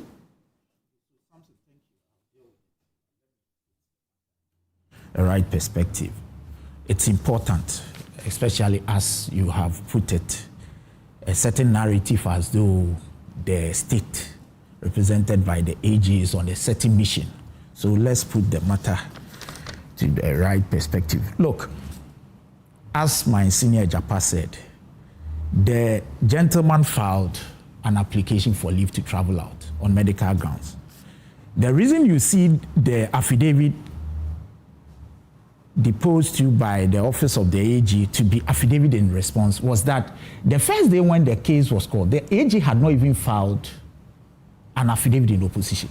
In fact, but the representative was in court, and the deputy AG raised issues that they are not in principle against his travel, but they want to see certain documents. And the document, of course, to prove that indeed he needed that services outside. Oh, okay, now that clarifies it for me. Yes. That's why they intentionally didn't call it opposition. Okay.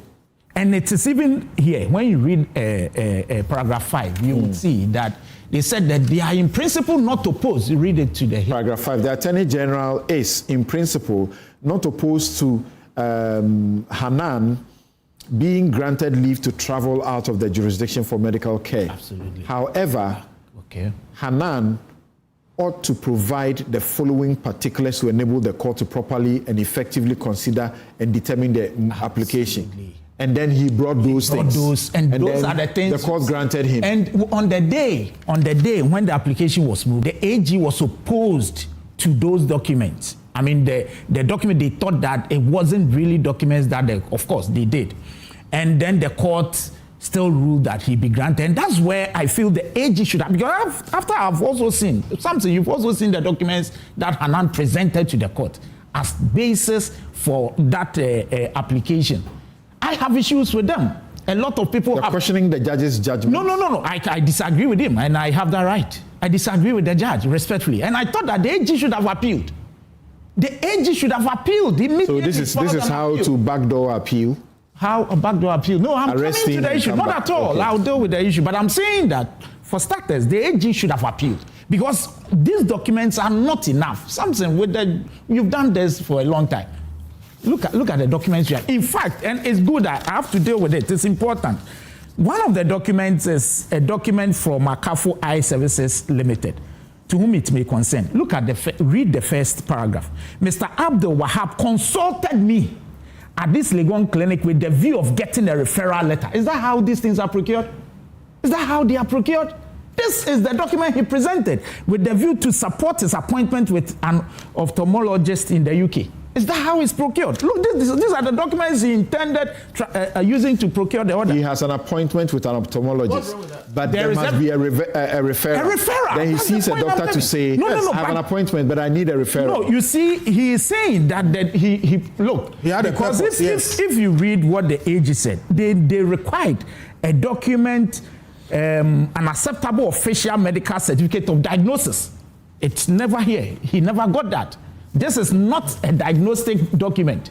Do you understand? Something, because anybody can get this. No. Anybody, please allow me. No, anybody can procure this.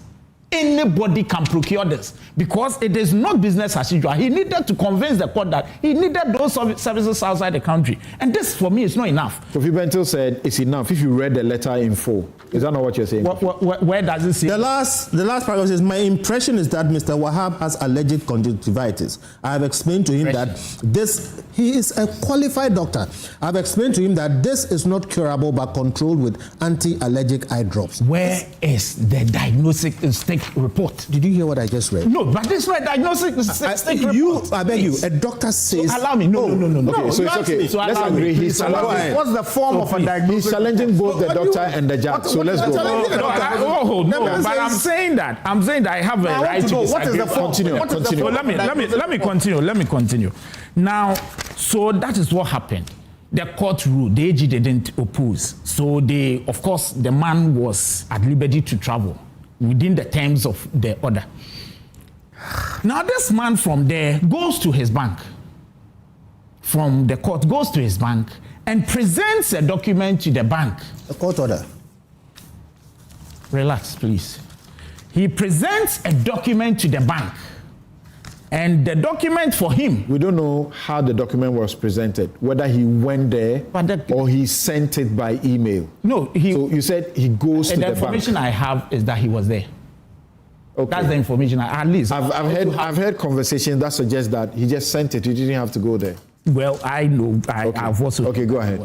And then, you see, when he presented the document to the bank, The bank looked at it, of course, because the bank has received an order from the court freezing the account. And so if you go, and the bank... Long ago. And you see, the bank is not a party to the suit, the matter in court. They would not know whatever happens. So this argument that it automatically discharges and all that, no dispute. But how would the bank be in the know of what has happened? You to be brought to the bank's attention. Yes. And so you, please. So you certainly have to bring a document to the bank to prove that there is a defreezing order. So the bank looks at it. First and foremost, the order that was served on the bank had a suit number different. You may say, do all the argument that they are in respect of the same case. The bank is not a party in the matter in court. So first, the suit numbers are different. Secondly, there is nowhere in the ruling of the court. This is not an order anyways. Let me put it this way. It is a ruling of a court. And Sam, you agree with me? What is the effect? Oh, the effect, yes, but we've been using this. We are doing. Go ahead and make your point. I'm saying that when the order, this document was brought to the attention of the bank, and I state here that there is nowhere the court refers to any account number. In fact, when you read the first paragraph, the court deals with the 4 items that were in the order for the freezing, as in the Identity High Court that he went. The court never mentioned any bank account. But you see, I haven't read this ruling. The judge is a very smart judge. Why didn't he grant the order but had this struck out? Grant the order?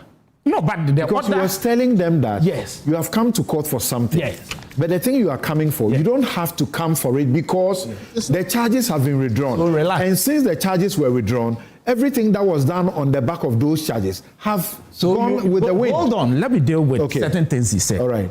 The judge, yes, as has been read, the judge said this. He said it is common knowledge that the applicant has since been rearrested. Don't forget the Yoko Law 8, the Yoko Law, that is it? Yes, Section 33, which gives the Yoko some orders without even going to court and freezing. They have that right, but after they are done, they have to within 14 days. So finish reading it and make the point. I'm reading it. Yes. It is common knowledge. So it is common knowledge that the applicant has since been rearrested. The development has a direct effect on the present application because the withdrawal of the charges against the freezing order has automatically discharged. It was automatically discharged. The rearrest begins another process as the applicant ought to be cautioned and charged with an offense. The first thing we should ask is that, was he, after the discharge of the of those charges, after it was withdrawn, was he rearrested or not? Yes, he was. Mm-hmm. Do we know what he was taken through? I am aware that he was placed on investigation and he knows it. So, go on. So the judge is saying that the rearrest begins another process as the applicant ought to be cautioned and charged with an offense, which was done. The caution statement taken from him on the 26th of June 2026 is no longer in force. And which is true. It's no longer enforced to trigger investigation and possible charges because it's been withdrawn. So the judge, yes, it's true. There cannot be a freezing order in respect of a property where no investigation or prosecution is ongoing. So the judge is a smart judge. But you should ask yourself whether there was an investigation ongoing. Yes, there was. When he was rearrested, he was taken to Yoko. So the judge is saying that on what you brought, there is no issue. Because if there is no investigation ongoing, it is automatic. But if there is, then this doesn't apply. If you were in private practice, still, I don't know if you still go to court. Yes, I do. Okay. Yes. And Abdul Hanan was your client. Yes. Would you have interpreted this decision the way you are doing? I agree with you, but if you were also the Attorney General, would you not have told your client that you need to bring this decision to the attention of the bank, that the freezing orders have been discharged? Samson, if that is even where I, with the greatest respect, fault his lawyers. Look, what he should have rather sent to the bank were probably court notes in respect of the charges on the, that particular, the account thing, or that day when the charges were withdrawn. The court note would have served him better.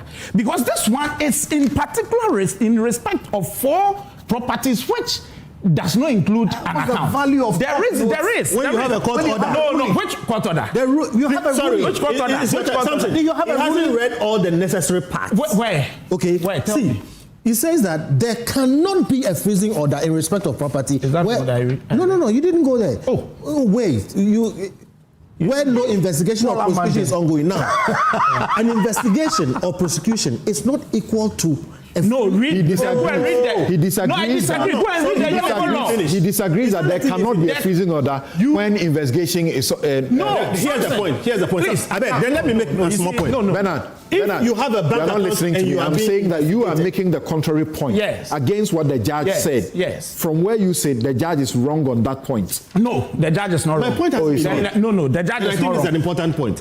You can be investigated for so many things. Doesn't mean your account is frozen. To freeze your account, there must be a specific motion for that. Not be granted. No. There's normally. If you are being investigated, your account is not automatically the first one. This account freezing is specific. And the judge says that the recent development means the present application is moot. There is no valid freezing order. There must be a freezing order. You think everybody being investigated? Please, what you are saying is not the case. This is a ruling of the court. He says there's no valid freezing order. The judge says so. Bernard, there is no valid freezing order. He's reading the very last paragraph. Look at that. Is there? The judge says so. This recent development renders the present application moot. For there is no valid freezing order in the first place. Following the withdrawal of the charges against Abdul Samson. The application is therefore so why can't he take this to the bank and say no.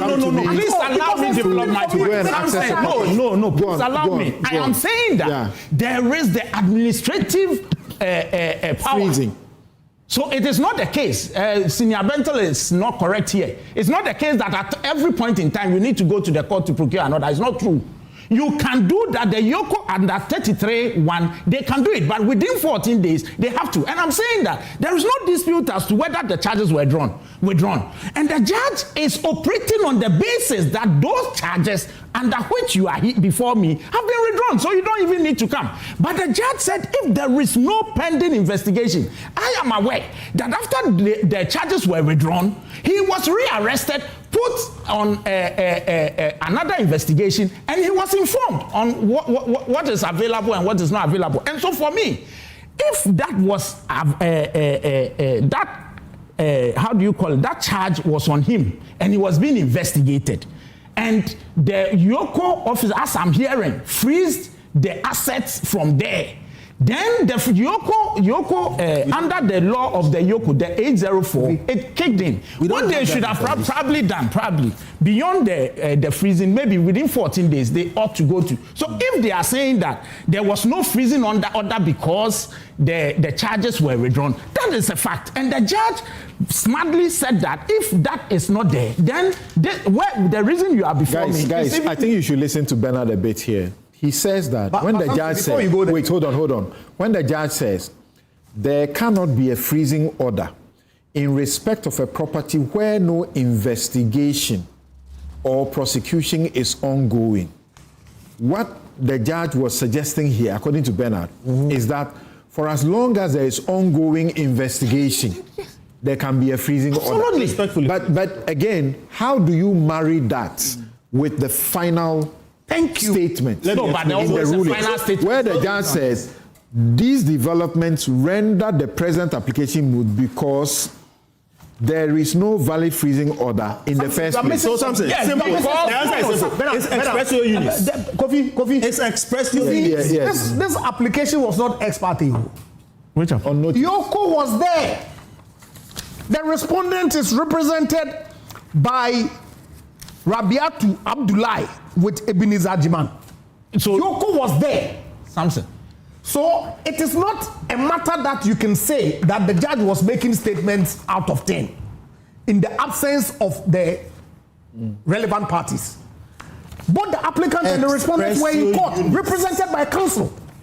What are you talking about? Samson, I am saying that there is nothing. But you said it. Samson said it for you. Please. We were responding to Samson. He was speaking for you. I listened to you. I have a few other things to say. Please, allow me. You let him finish. Let me do. Okay. There is nothing wrong with what the judge said. Okay. There's nothing wrong with it because the judge premised it that if there is no ongoing investigations, then you are before me for nothing. How do you reconcile that with the final? No, but the final is always based on, we all read judgment. It's on because the judge is saying that you are before me and you've exhibited a discharge, whatever, that the charges have been discharged. If it's been discharged, then it's moot. But if there is an ongoing investigation, of course, the judge will not continue on that tangent because he's not. So why strike out the application? The judge said the reason the judge said the application is moot is that for there is no valid freezing order in the first place. Yeah. Following the withdrawal of the charges against Abdul So Hanan. if he is rearrested, it's on a different distance. If he is, please. At the time that this ruling was delivered, he had been rearrested. Yes. But you hadn't gone for any freezing order. No, you don't need to because you don't necessarily have to. I'm saying that even the administrative step has not been taken. And that would not be before the judge because they may not have come to the judge. Yoko was there. What you are saying is that as a matter of fact, yes, since the withdrawal, yes, there has been a new. That is what they don't want to hear. No. I'm asking you. Yes. Are you confirming? Yes. That since the withdrawal of those charges, there have been a new. Yes. I am telling you, by Yoko, Yes. The withdrawal was done when, and if we know the date of the withdrawal, we will know whether it has been time for them to go for a confirmation or not. That's a different matter. If they haven't, you won't say there's not been a freezing order. You will go to court. But if you don't go for a confirmation, what you did also will have to go to court and then seek to set aside that order because for lack of maybe refusing can I also say my one small thing? But you cannot say there's not been a freezing order. Can I say my one small thing? Please allow. You've said your own. The withdrawal was made on the 5th of May 2026. Okay. So if there is a new freezing order from the 5th of May 2026, there would have been a confirmation. Thank you. And I'm saying that if they haven't which will not be known only to Yoko privately. Thank you. I'm saying that if they haven't done it, the solution would not be to say that there isn't a freezing order at all. Finish your point. I beg, people must know something. We need to There's take a break. something called expressio unit. Allow me flow. The expression of you talk a lot and then you forget yourself that you have been talking. No, because they are all over me. Kofi, go on. When I heard you say all the things you said that you didn't allow me. The expression of one thing implies the exclusion of other. It is said here, it is moot, there is no valid freezing order. It cannot be that there is. 1. 2, if you are being investigated, it does not mean automatically your accounts have been closed. 2, if your accounts are going to be closed, that thing must go before the judge must agree, and then it is closed, and you must know. It is not ex parte, it is not a secret. Okay, so, and the last point, what is implied can never overrule what is expressly stated. Okay, we have what is expressly written here. Stated. No. There is no evidence that there has been a new order freezing the account. Yeah. So Kofi, you see what he's asking, what he's saying is that administratively they would have done some, but it is not known. But the point that raises is that Yoko was also in court over this matter. That's the point. That's why. So did they tell the court that there was a freezing order? If they had told the court that there was another freezing order administratively, can the court make a pronouncement and say there is no one? Yoko told the court that. So can I also make my point and finish? Because you are trying to help me now. So he is implying. No. I beg. I'm not implying. Show me the order that says there has been a new freezing of the account. He's implying and assuming. And I'm saying when we have a court order in front of us, even that says that the old is dead. If that order in writing, you are telling me that implying? Why did the Attorney General exhibit it to his new application? And my last point. No. Yes, the Attorney General did not exhibit it. In what? Yes, the new application against for revoking the leave. The leave. Yes. He would have added that since the withdrawal of the charges, there has been, as you say, a new freezing order. No, but who is disputing it for the AG to file something to that effect? Who is disputing? Because the judge has said in the ruling that there is none. No, but the judge operated on the basis of these four properties, which has nothing to do with whatever may have been said. It's in respect of the 4 properties. No, read this. So I didn't finish what I had to say. You are saying that if you were the Attorney General, yes, and this matter came up and you were going to court for a revocation, and you know that there will be, it will turn on this interpretation. How would you will still not exhibit? Wait, you will not exhibit that. Where is the order? Yes, they may file later. If they later. So say that when you say a supplement, that's different. That will file later. But at the moment, there's no dispute. Okay, if they file the liberties of a Ghanaian citizen, it's they filed this only 2 days ago. You said what? So they should respond and say there is no freezing order. Then the AG, if there is, would file a supplement. Okay. But at the moment, there is no dispute. Where is the dispute that there is no freezing? He's landed. I'm being asked to take a break. That was the evidence before the High Court. It is in respect of these 4. And I still submit. Even if I have said that the implied cannot overrule the express, we have the express. He hasn't shown us every evidence. I said, even if the evidence, please, even if the evidence existed, okay, Hanan is fully within his power as a bona fide person without notice to go to the bank and say, I want my money. Oh, I get that point. And let the bank produce that other one. So how do you arrest a man, okay, who has no information, even if what you are implying is true? Get that one. Yeah, I get that one, because in the bank refusing him, that we have said, the bank would have informed you that there is actually a new freezing order. If you are saying that there is a requirement of a new freezing order and same has been issued, the bank would have said so. I'm missing the point. The bank is not party to what happens in court. Yes, but when a party comes to tell you and say that the freezing order has been discharged, you will tell the party that there is a new one. No, Samson, what the bank holds or held all this while, assuming there is even no new freezing order, will be the old one. You are in court doing your thing. If you come to the bank and you seek to vacate the old, even the older, you should show the court, the bank, what you have to vacate what they have already. Which is a court order? No, the court order, they saw a lot of things because it has nobody. The court order is thank you. They went to court. You were raising an angle around the Abutrika. What can you say briefly about that? Who was raising an angle? Yeah, I was. Yeah, okay. What did you mean? That, if what we're hearing, because I'm not particularly seized with the entire facts. That he has been extradited. Yes, that is a notorious fact. I mean, we've seen the videos, we've seen the tapes and all that. But what his lawyer is purporting to have transpired prior to his extradition, if indeed those statements are true, then really, Dominic and Srem, please, it does not. What would they have done wrong? Please help us. Of course, I mean, the guy is alleging that all attempts to serve the processes for habeas corpus on the Attorney General, going to court ex parte, the court saying go on notice and all that.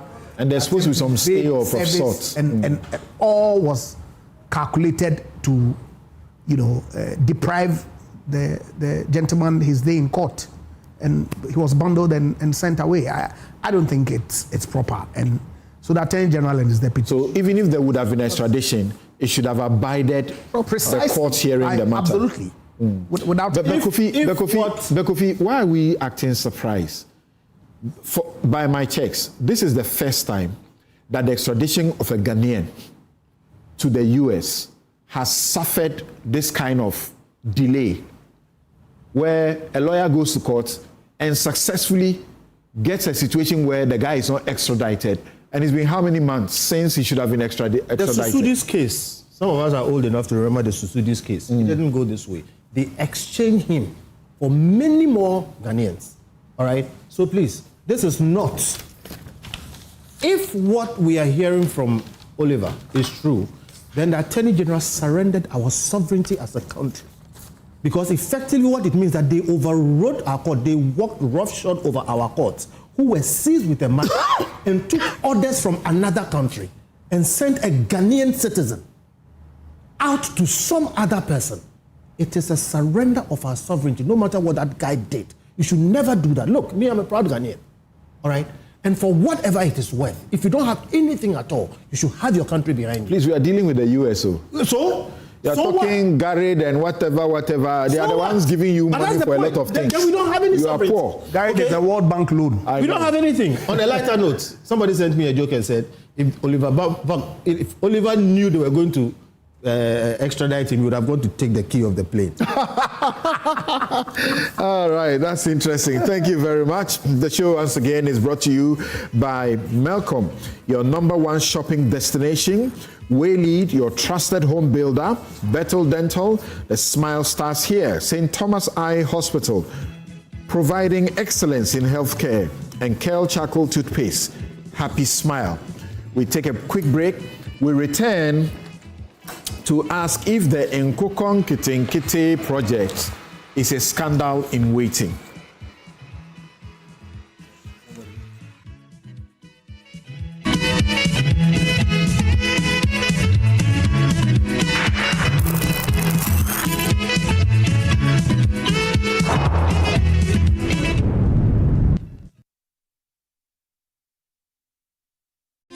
Another week is here on the greatest of all time show. My name is Giovanni Clip, and tonight we're bringing you talent. Contestant #1, let's bring Baby Car. Let's bring. He did it for you. Cut. Oh, there is a leakage. Where's the plumber? For quality and durability, insist on Syntex pipes. If you want quality, this be where you belong. Strong, tough, and reliable. Your perfect match to your trusted Syntex pipe. Syntex pipe, it dey carry water, no wahala. Syntex pipe, it dey make water dey flow. Syntex, and you're strong, and you're tough.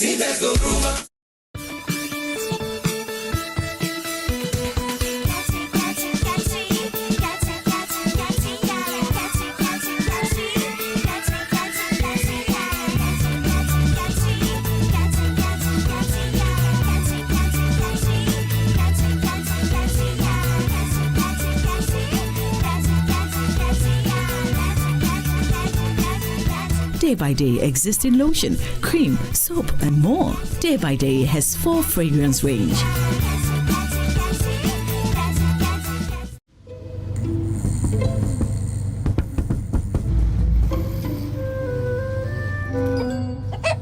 Numerous cases of people falling asleep have been reported across the African continent. No one can explain this phenomenon. With 24/7 FIFA World Cup coverage, sleep can wait. Everything can wait. Catch all 104 matches from as little as 58 Ghana cedis only on DSTV. Na se afi 1924 enye afi bia keke na mumu abrabo ahyase. Na se abrabo enye bibi kesi bia na mumu niema nketewa a efete se edwuma edikan akukuduro a yedisi ginaye na woni obi etu anamon abomu na se bombo emma wo ahoto te se chini a ekura yen wa abra nsu kesi bi ato mpofui mu na se bibie mu no wedwuma sam ekoswe na se apomuden edi enidaso ba na akomabubu nso ewo hye fofore na se ahumjie eye emre abasobode afa hodie ene enijie ewo mu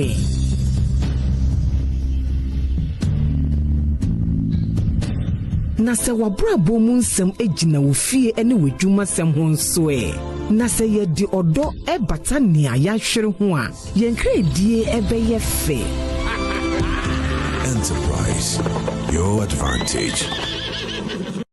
To complement brushing, use a mouthwash daily to reduce harmful bacteria that cause bad breath, tooth decay, and plaque, which can lead to bleeding gums. Rinse Fresh Go.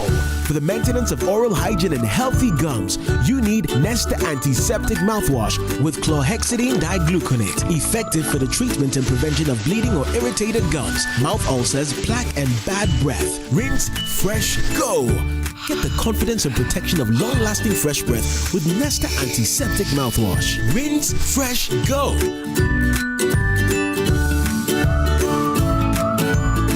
available in original and fresh mint flavors. Manufactured and distributed by NS Chemist Limited. This advert is FDA approved. Welcome to a place where everyday living is reimagined, where space, movement, and community come together effortlessly. With thoughtfully designed spaces, modern facilities, and everything you need within reach. You don't just live here, you feel safe, comfortable, and at ease. Step inside Eden Heights and discover spaces crafted for comfort, style, and everyday living. And just when it feels right, you will know. Because this isn't just about finding a house, it's about stepping into a better way of living. Eden Heights, the height of modern living. Book a private viewing today.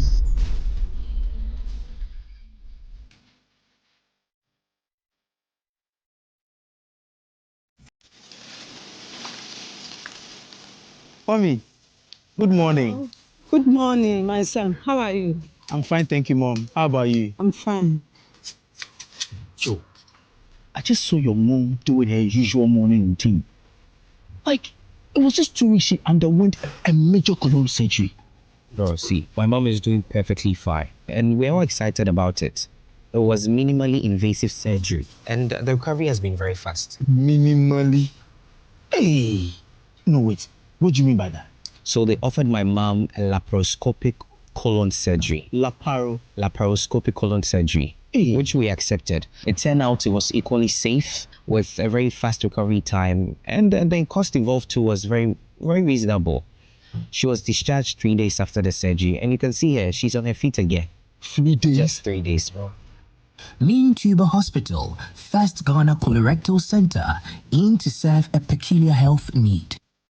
Welcome to Sulas Enterprise, the shop that deals in industrial machinery such as generators, rice millers, water pumps, compressors, and mowers. From the smallest to the largest capacity, at Sulas Enterprise, we give you nothing but the best from the best brands such as Honda and Perkins. When it comes to our generators, we also sell mowers coming from brands like Honda, Briggs, and Straton, and Oleoma. And when it comes to our water pumps, we offer you brands like Lily, and Pedrolo water pumps. We also sell rice millers for all capacities. We are located at Spintex, Kakalika Plaza. Also, find our various locations as displayed on screen, or call us on the following number: 0243-839-463 or 0554-154-416 or 0240-541-493. Sulas Enterprise, where quality meets affordability.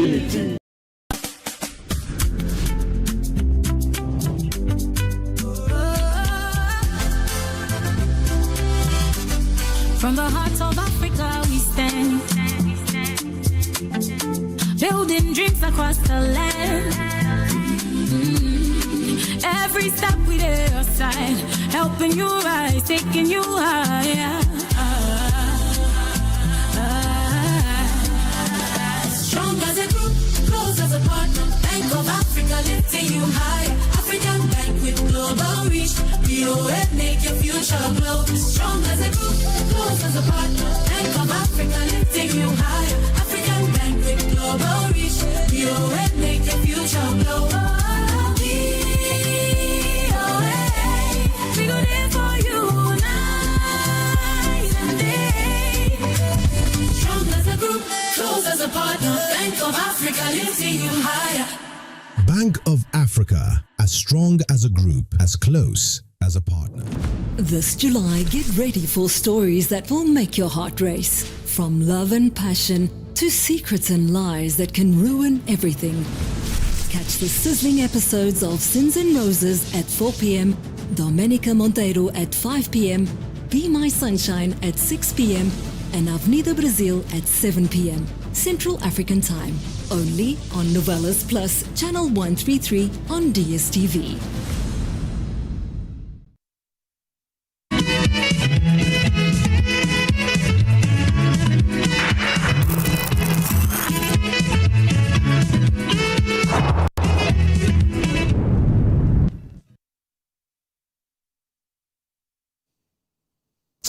You're welcome back. This is Newsfile. It's your most authoritative news analysis platform.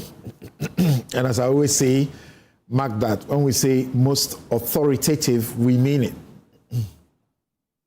And my outfit, as always, is by Habil's Couture. You can call them 0200 84 1988. 0200 84 1988. That's the home of the best of kaftans. So call them or go onto any of their socials, Habil's, and you find them. They will make you look good.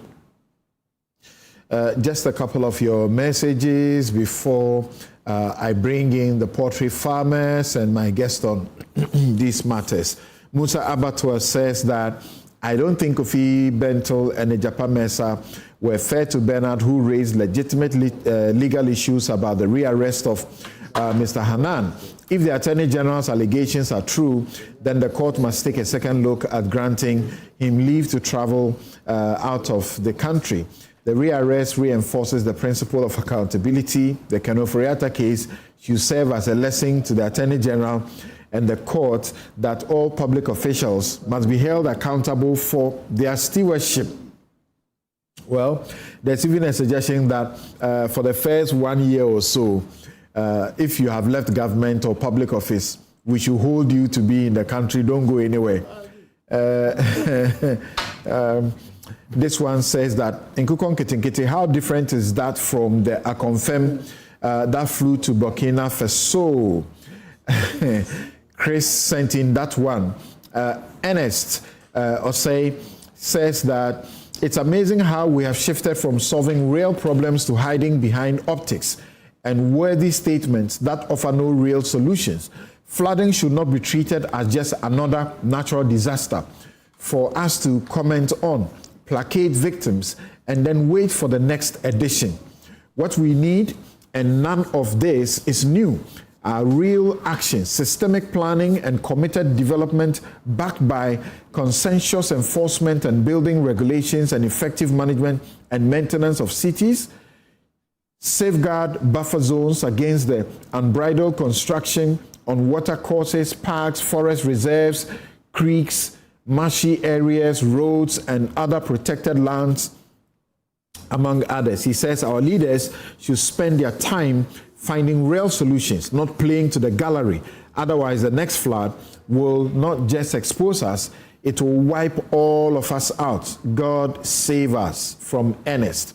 Well, me, I've been asking myself, after June 3, 2015, when over 154 died and over 154 were injured, some of them are looking, you see them, their faces, everything bent, cooked, and they are around. And if we didn't take any lessons from that, what else? After hearing my senior Bernard and the answer to your question put to him, it is worrying. We, the junior lawyers, are listening and learning, but such gross misinterpretation of the ruling, which ruling we junior lawyers can appreciate, politics has done much harm to this country than what is wrong. Please tell my seniors on the platform that we are also watching and listening to them for education. That is from who? I can't immediately identify you, but thanks for your message nonetheless. This one from, too many of your messages. Which one should I read for you? This one from Gamel from Ewutu Obrachre. He says, what I have learned from you is that when it comes to the law, it is not about emotion. Senior, ask Honorable Bernard if administration order supersedes a court ruling. Then my question to him is that it is not the same administrative authority. Is it not the same administrative authority that her ladyship took on based on and traveled with her family, and it was used to remove her? Okay, not exactly the same situation. This one from Mark in the US of A, that Boots in London provide optical services. Boots Opticians is a major chain with multiple locations across London. Services they offer include eye tests, essential eye tests, covers the fundamentals, advanced eye tests, and OCT scanning for detailed eye health, ultimate eye tests with Optoma technology. How to book. Then he shows how to make the booking. All right, but you are concerned that in Germany, they import waste to process, and that includes facilities in Eastern Germany. Germany as a whole is a major importer of waste for recovery, energy, and several of the big waste processing sites in the former East. Okay, stressing the point about how we can leverage on making money from waste. Thank you. But let's begin this discussion, and we don't have too much time for it. So, Kofi, I'm going to the Poultry Farmers Association online, but let me begin with you. Nkokɔ Nkitinkiti, are you surprised about what you are hearing, that people got the checks, they read them, and they are looking for sort of off-takers, is it, people to take them, and they didn't get a market, and then they began to, consume them. And the minister said he immediately mobilized those who could. They went, they got some of it, and some are sending him pictures or videos. They are laughing at him that we are eating them up. I am not surprised, because after 30 years of public sector advocacy, 20 years of Imani, this is what happens when you don't have a plan. And consistently we see this happening. And when these things happen, we do the analysis, we come up and we're able to say that this thing is not going to succeed. And people say, oh, we are hating. Yesterday, somebody sent me a message and said I'd become a prophet, and started tracing from STX, when we said, no, this is not going to work, to Commander Sugar Factory, when I said that, look, it's going to produce propaganda, not sugar, all the way, to a number of things that we've said. But we don't say these things because we are not happy that somebody's trying something. It is not everything that should be tried. Sometimes sit down, do the planning. You are going to invest 245 million Ghana cedis. And you go and give somebody 2 chickens here, 3 chickens here, 4 chickens here. And what do you expect? So the failure was to be expected. And the problem is that when it is obvious to an average person like me that the failure was imminent, how is it not obvious to the minister with a ministry, with a chief director, with technical people and all of those people? And then we sit here and we come to this position which was entirely foreseeable. All right? Now, I still don't have a plan in terms of how they are going to fix this. The last time I heard anything, you know what they said? They said they were going to give Nkokɔ Nkitinkiti to parliamentarians. Yeah, he was saying it in the House. That's dastardly. Because you see, he said the parliamentarians, most of them are farmers. But please, you see, how do you solve the poultry problem by making parliamentarians part-time poultry farmers? Do you think the parliamentarian is going to sit out there? You think poultry is a small thing?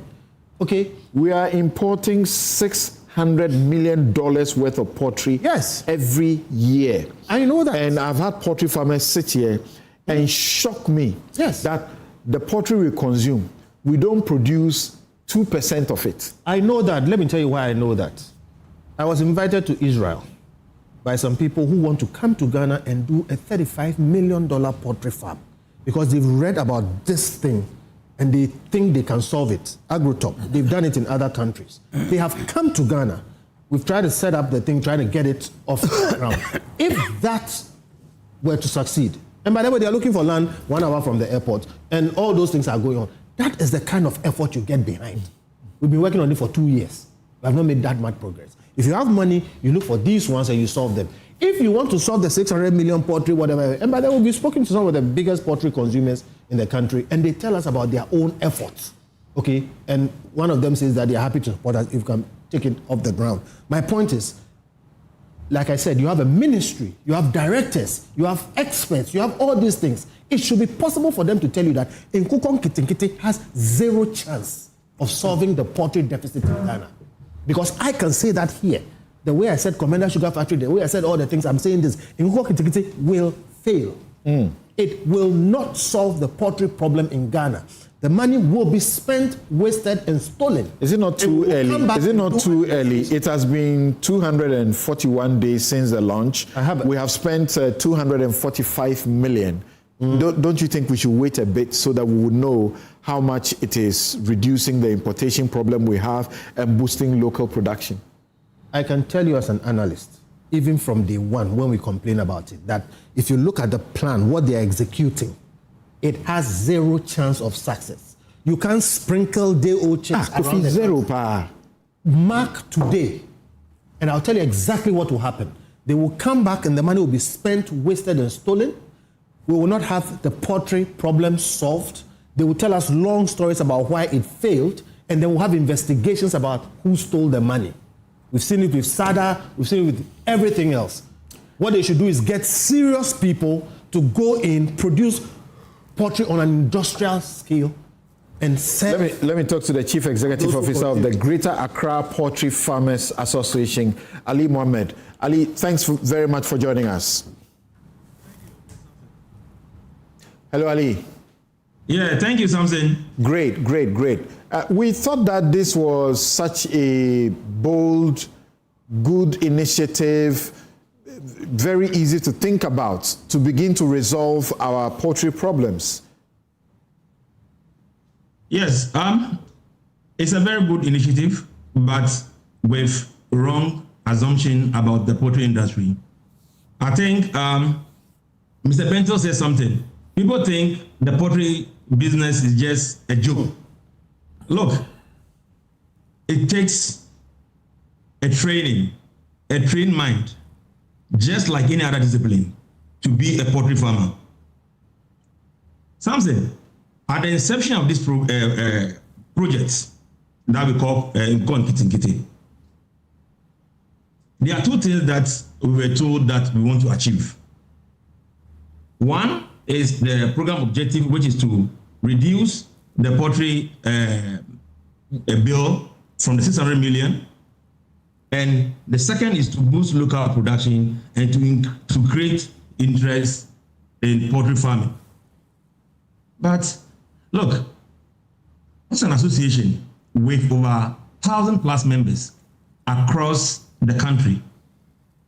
We made an attempt to meet the minister, give our side of the story, how to roll out the project. But hey, we were pushed back. Nobody gave us the hearing.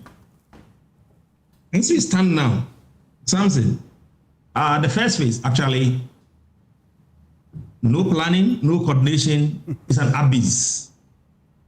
This is coming from you, the Poultry Farmers Association. We are the biggest poultry farmers association. We are in this country for the past 48 years. Look, Samson, if you want to raise adequate beds to reduce the bill of 600 million, the initial stage that we started, actually, is just a waste.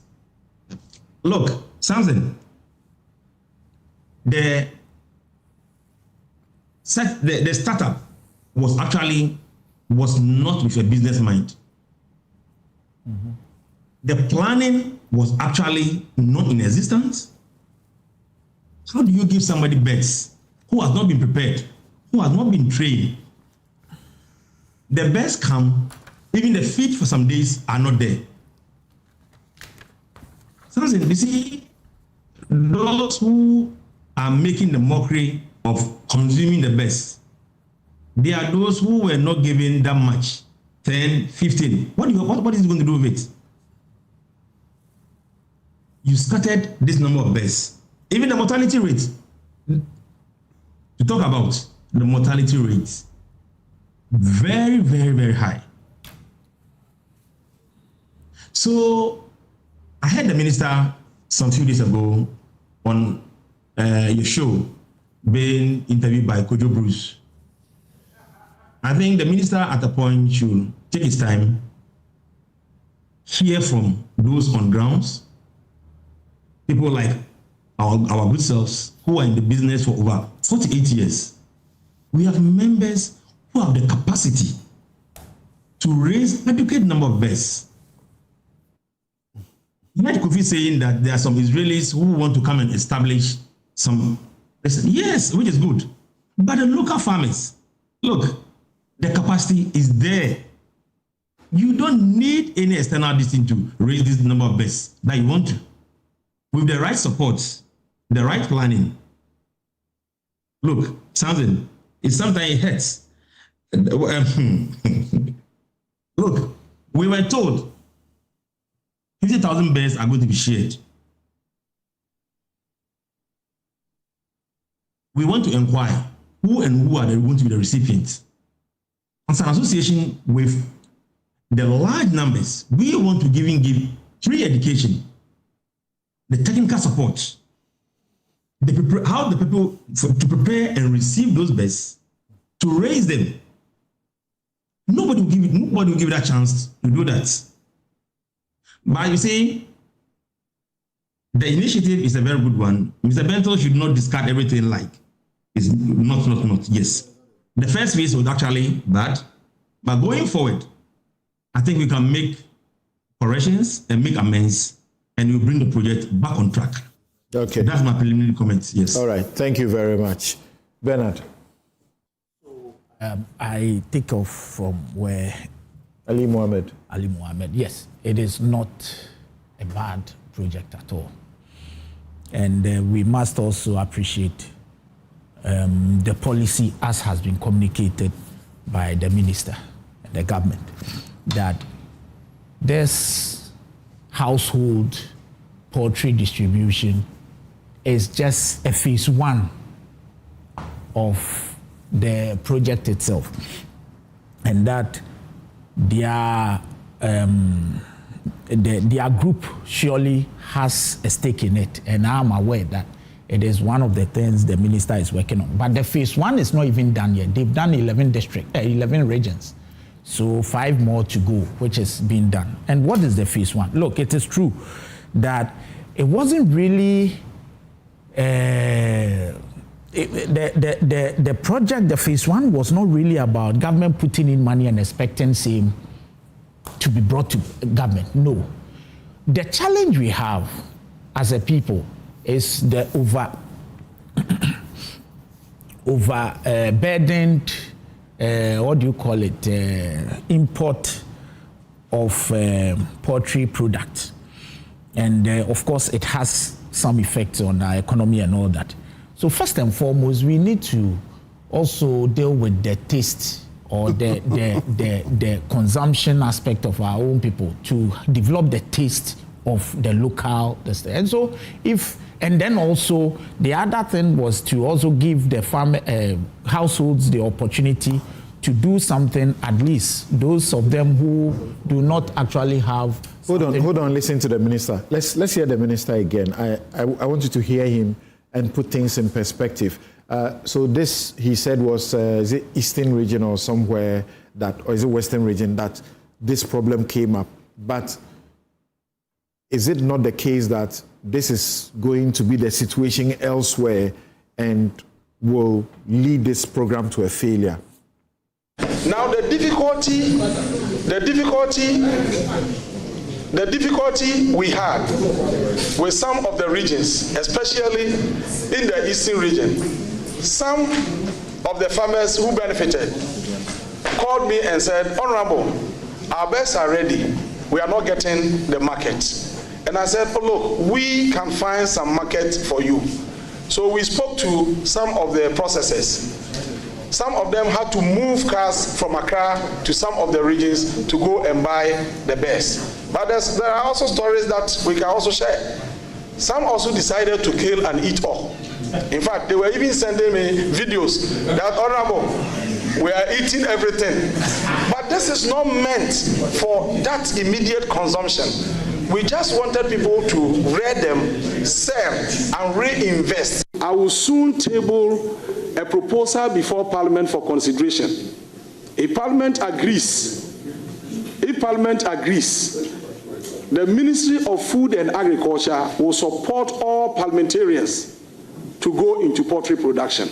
Even though I'm calling it a proposal, plans are far advanced. the ministry is procuring some quantity of bears, mainly for members of parliament. The minister also revealed that most vehicles procured under the Ghana-Canada Farming Support Arrangement have been auctioned, leaving several district agricultural offices without operational vehicles. Yes, Bernard.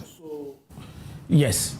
Surely the minister, I think it was a committee of parliament he spoke to, let out the pros and cons, what has happened to it. And he said that he's heard stories of some people eating it. But he said that shouldn't be, because the intention of the government in rolling out this policy is for them, those of them. Don't forget that nobody forced anything on anybody. The people went to the various assemblies and wrote their names that they were actually interested in taking up that. And then again, it must also be said that the group, the poultry farmers, were used. They weren't abandoned entirely. They helped raise the day-old chicks to up to 1 month before it was distributed. So, what's his name? Ali should find out from his people. And of course, it was the poultry farms that were used in my district. We got about 4 of them who actually took care of the day-old, as was brought from Accra, and they took care of them up to a month, at least to reduce the mortality rate, so that when it gets to the households, they would. So I'm not too sure about the mortality, as I'm hearing that, because at my end, I have videos, several of them.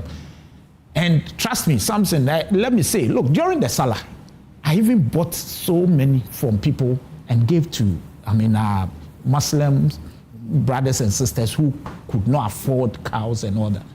And at a relatively, a reduced price. And so it is not entirely true. We may hear stories, we may hear all kinds of things. And again, look, something, there's 2 or 3, 5 that we are saying that, some are saying that was distributed, it is not entirely true. It was 50 per household. And household is communal living we do. Sometimes they may take the 50 as a community and raise them. Of course, when it gets to a point, they would have to share because we are in fear. You understand? So, no, but the plan is to, as the minister said, raise, sell, and reinvest. But then that's not what you're executing. What are they doing? I bought some from them. 50 in a household to be shared, raise, sell, and reinvest. But certainly, you see, the point is that if they raise and share, they will sell. Really? Yeah. They are saying by evidence, by what that they are eating that. No, he said he has stories. He is saying that he has so much to share with you. Is it not the true? Success story? But he's also telling you, but you are an academic. Can you have a perfect program anywhere? But I'm saying that. Let me answer you. Yes, you cannot have a perfect. You it's can the have start a largely of it. successful program if you plan. No, but at the moment you don't have statistics to show that it has failed. You don't. I am telling you. This is a monumental failure. How is it? You can dramatize. How is it? Samson, these are broilers. And you've not been brought here. The minister is telling you about the problems, but you don't think the problems. Also share the success story. Something we shouldn't discard that one. The minister said it. Causing financial loss to the state. Hey. Yeah, see, how is it? How? You could have waste 245 million. You said it's waste, but the minister no. Then please, with the greatest respect, then you understand of course because the minister never said that. Samson, do you know how is it causing financial loss? Takes for broilers to mature from day old to table 6 to 9 weeks. So the Nkokɔ Nkitinkiti that were distributed 3, 4, 5 months ago, they've chopped all long time ago. Please. It was actually meant to be chopped. Let me finish. No, you hadn't been brought in. So if the expectation was that these guys were going to rear them and sell them and reinvest, where were they going to buy the new day-old chicks to go and? No, but that's a legitimate question you can ask. I don't have a problem. But you say they've chopped all of them. But they finished chopping it. No, it's not true. I can show you videos. 2 months is what you need for chicken. So they are not there anymore. They sold it. I bought some. The Poultry Farmers Association is saying that a lot has gone wrong. They've chopped the money. You need to recalibrate. You need to review. And I'm saying that. And focus on the major players. He even says he wants to give free education. He wants to say something. Yes, Ali. Phase 2. Yeah, Samson. Wait, discuss. Honorable Bernard. Please. Please, Honorable Bernard. Go ahead. Look, we shouldn't try to be overly defensive. Actually, a lot has gone wrong. We can make amends and make corrections going forward. In the argument that you just put across, how 50 beds per household to sell and reinvest. How practical is this? How is it not? 2 months is past. 2 months is what you need to finish. You see? No, I don't. But Bernard, people are getting 10, 15. That's what I'm telling you. No, but yes. That one, you see, if it's a house. Look, Honorable Bernard, we want to make an impact. But a household, how are they going to do this business? They do it, but they poultry rearing is. Nobody forced anybody to. Did you see them giving them the hand coops? Did you see the hand coops? They have given some. That's what the president said during the campaign. That we have that's what they said. I have videos here in my community. 240 million. Look, do you know what Sam also did? Let me also tell you. You see, you may not. Sam also did it this way. His own people who took care of the day old for a month before it was distributed. Those who got it also contracted the same people. 2 months has passed. So has he succeeded?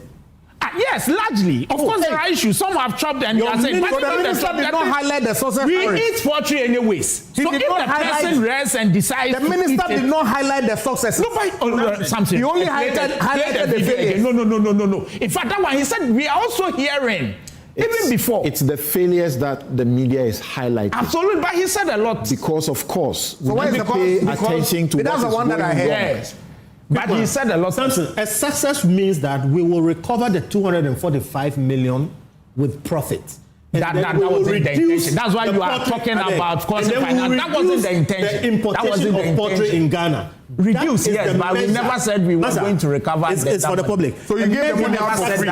Will be that we will recover the money. You spent money to buy the cocoa and give it to people for free. Why? Is it the first time you use state money to? In other words, the money is more or less lost. Okay. But that money is only the initial capital. I'm coming. So the 245 million, more or less, is lost. I want the minister to tell us not. And we have not done anything to the poultry dependence, the importation. And we have not helped the poultry farmers who are already on the ground. And we are likely to put more money behind the bad money. No, I'm saying that. I'm saying that the group. You've been. Do you agree with what I said? Overly defensive. You agree with what I said? I am not, but it is not entirely bad. Allow me, because you see, it is not entirely bad. I think it's actually up. So have we recovered the money? But the experts are saying that have we recovered the money? What was the? Have you read? The government put 245 million in it. Success means we will recover that money. That wasn't the intention. Nobody. The intention was to do what? So what's the intention? Why? Did the minister say that we haven't given money? So where's the money? Yeah, but we've given people to we've given the chicken to people to sell and reinvest. So the money will come back. Come back to you. You gave somebody 245 million. We haven't given money. They shared it to their family. We haven't. Is it the first time? And the chicken didn't do that. The information we have so they will have 245 million. What's wrong with that? So the money is for them. They should keep it. What money?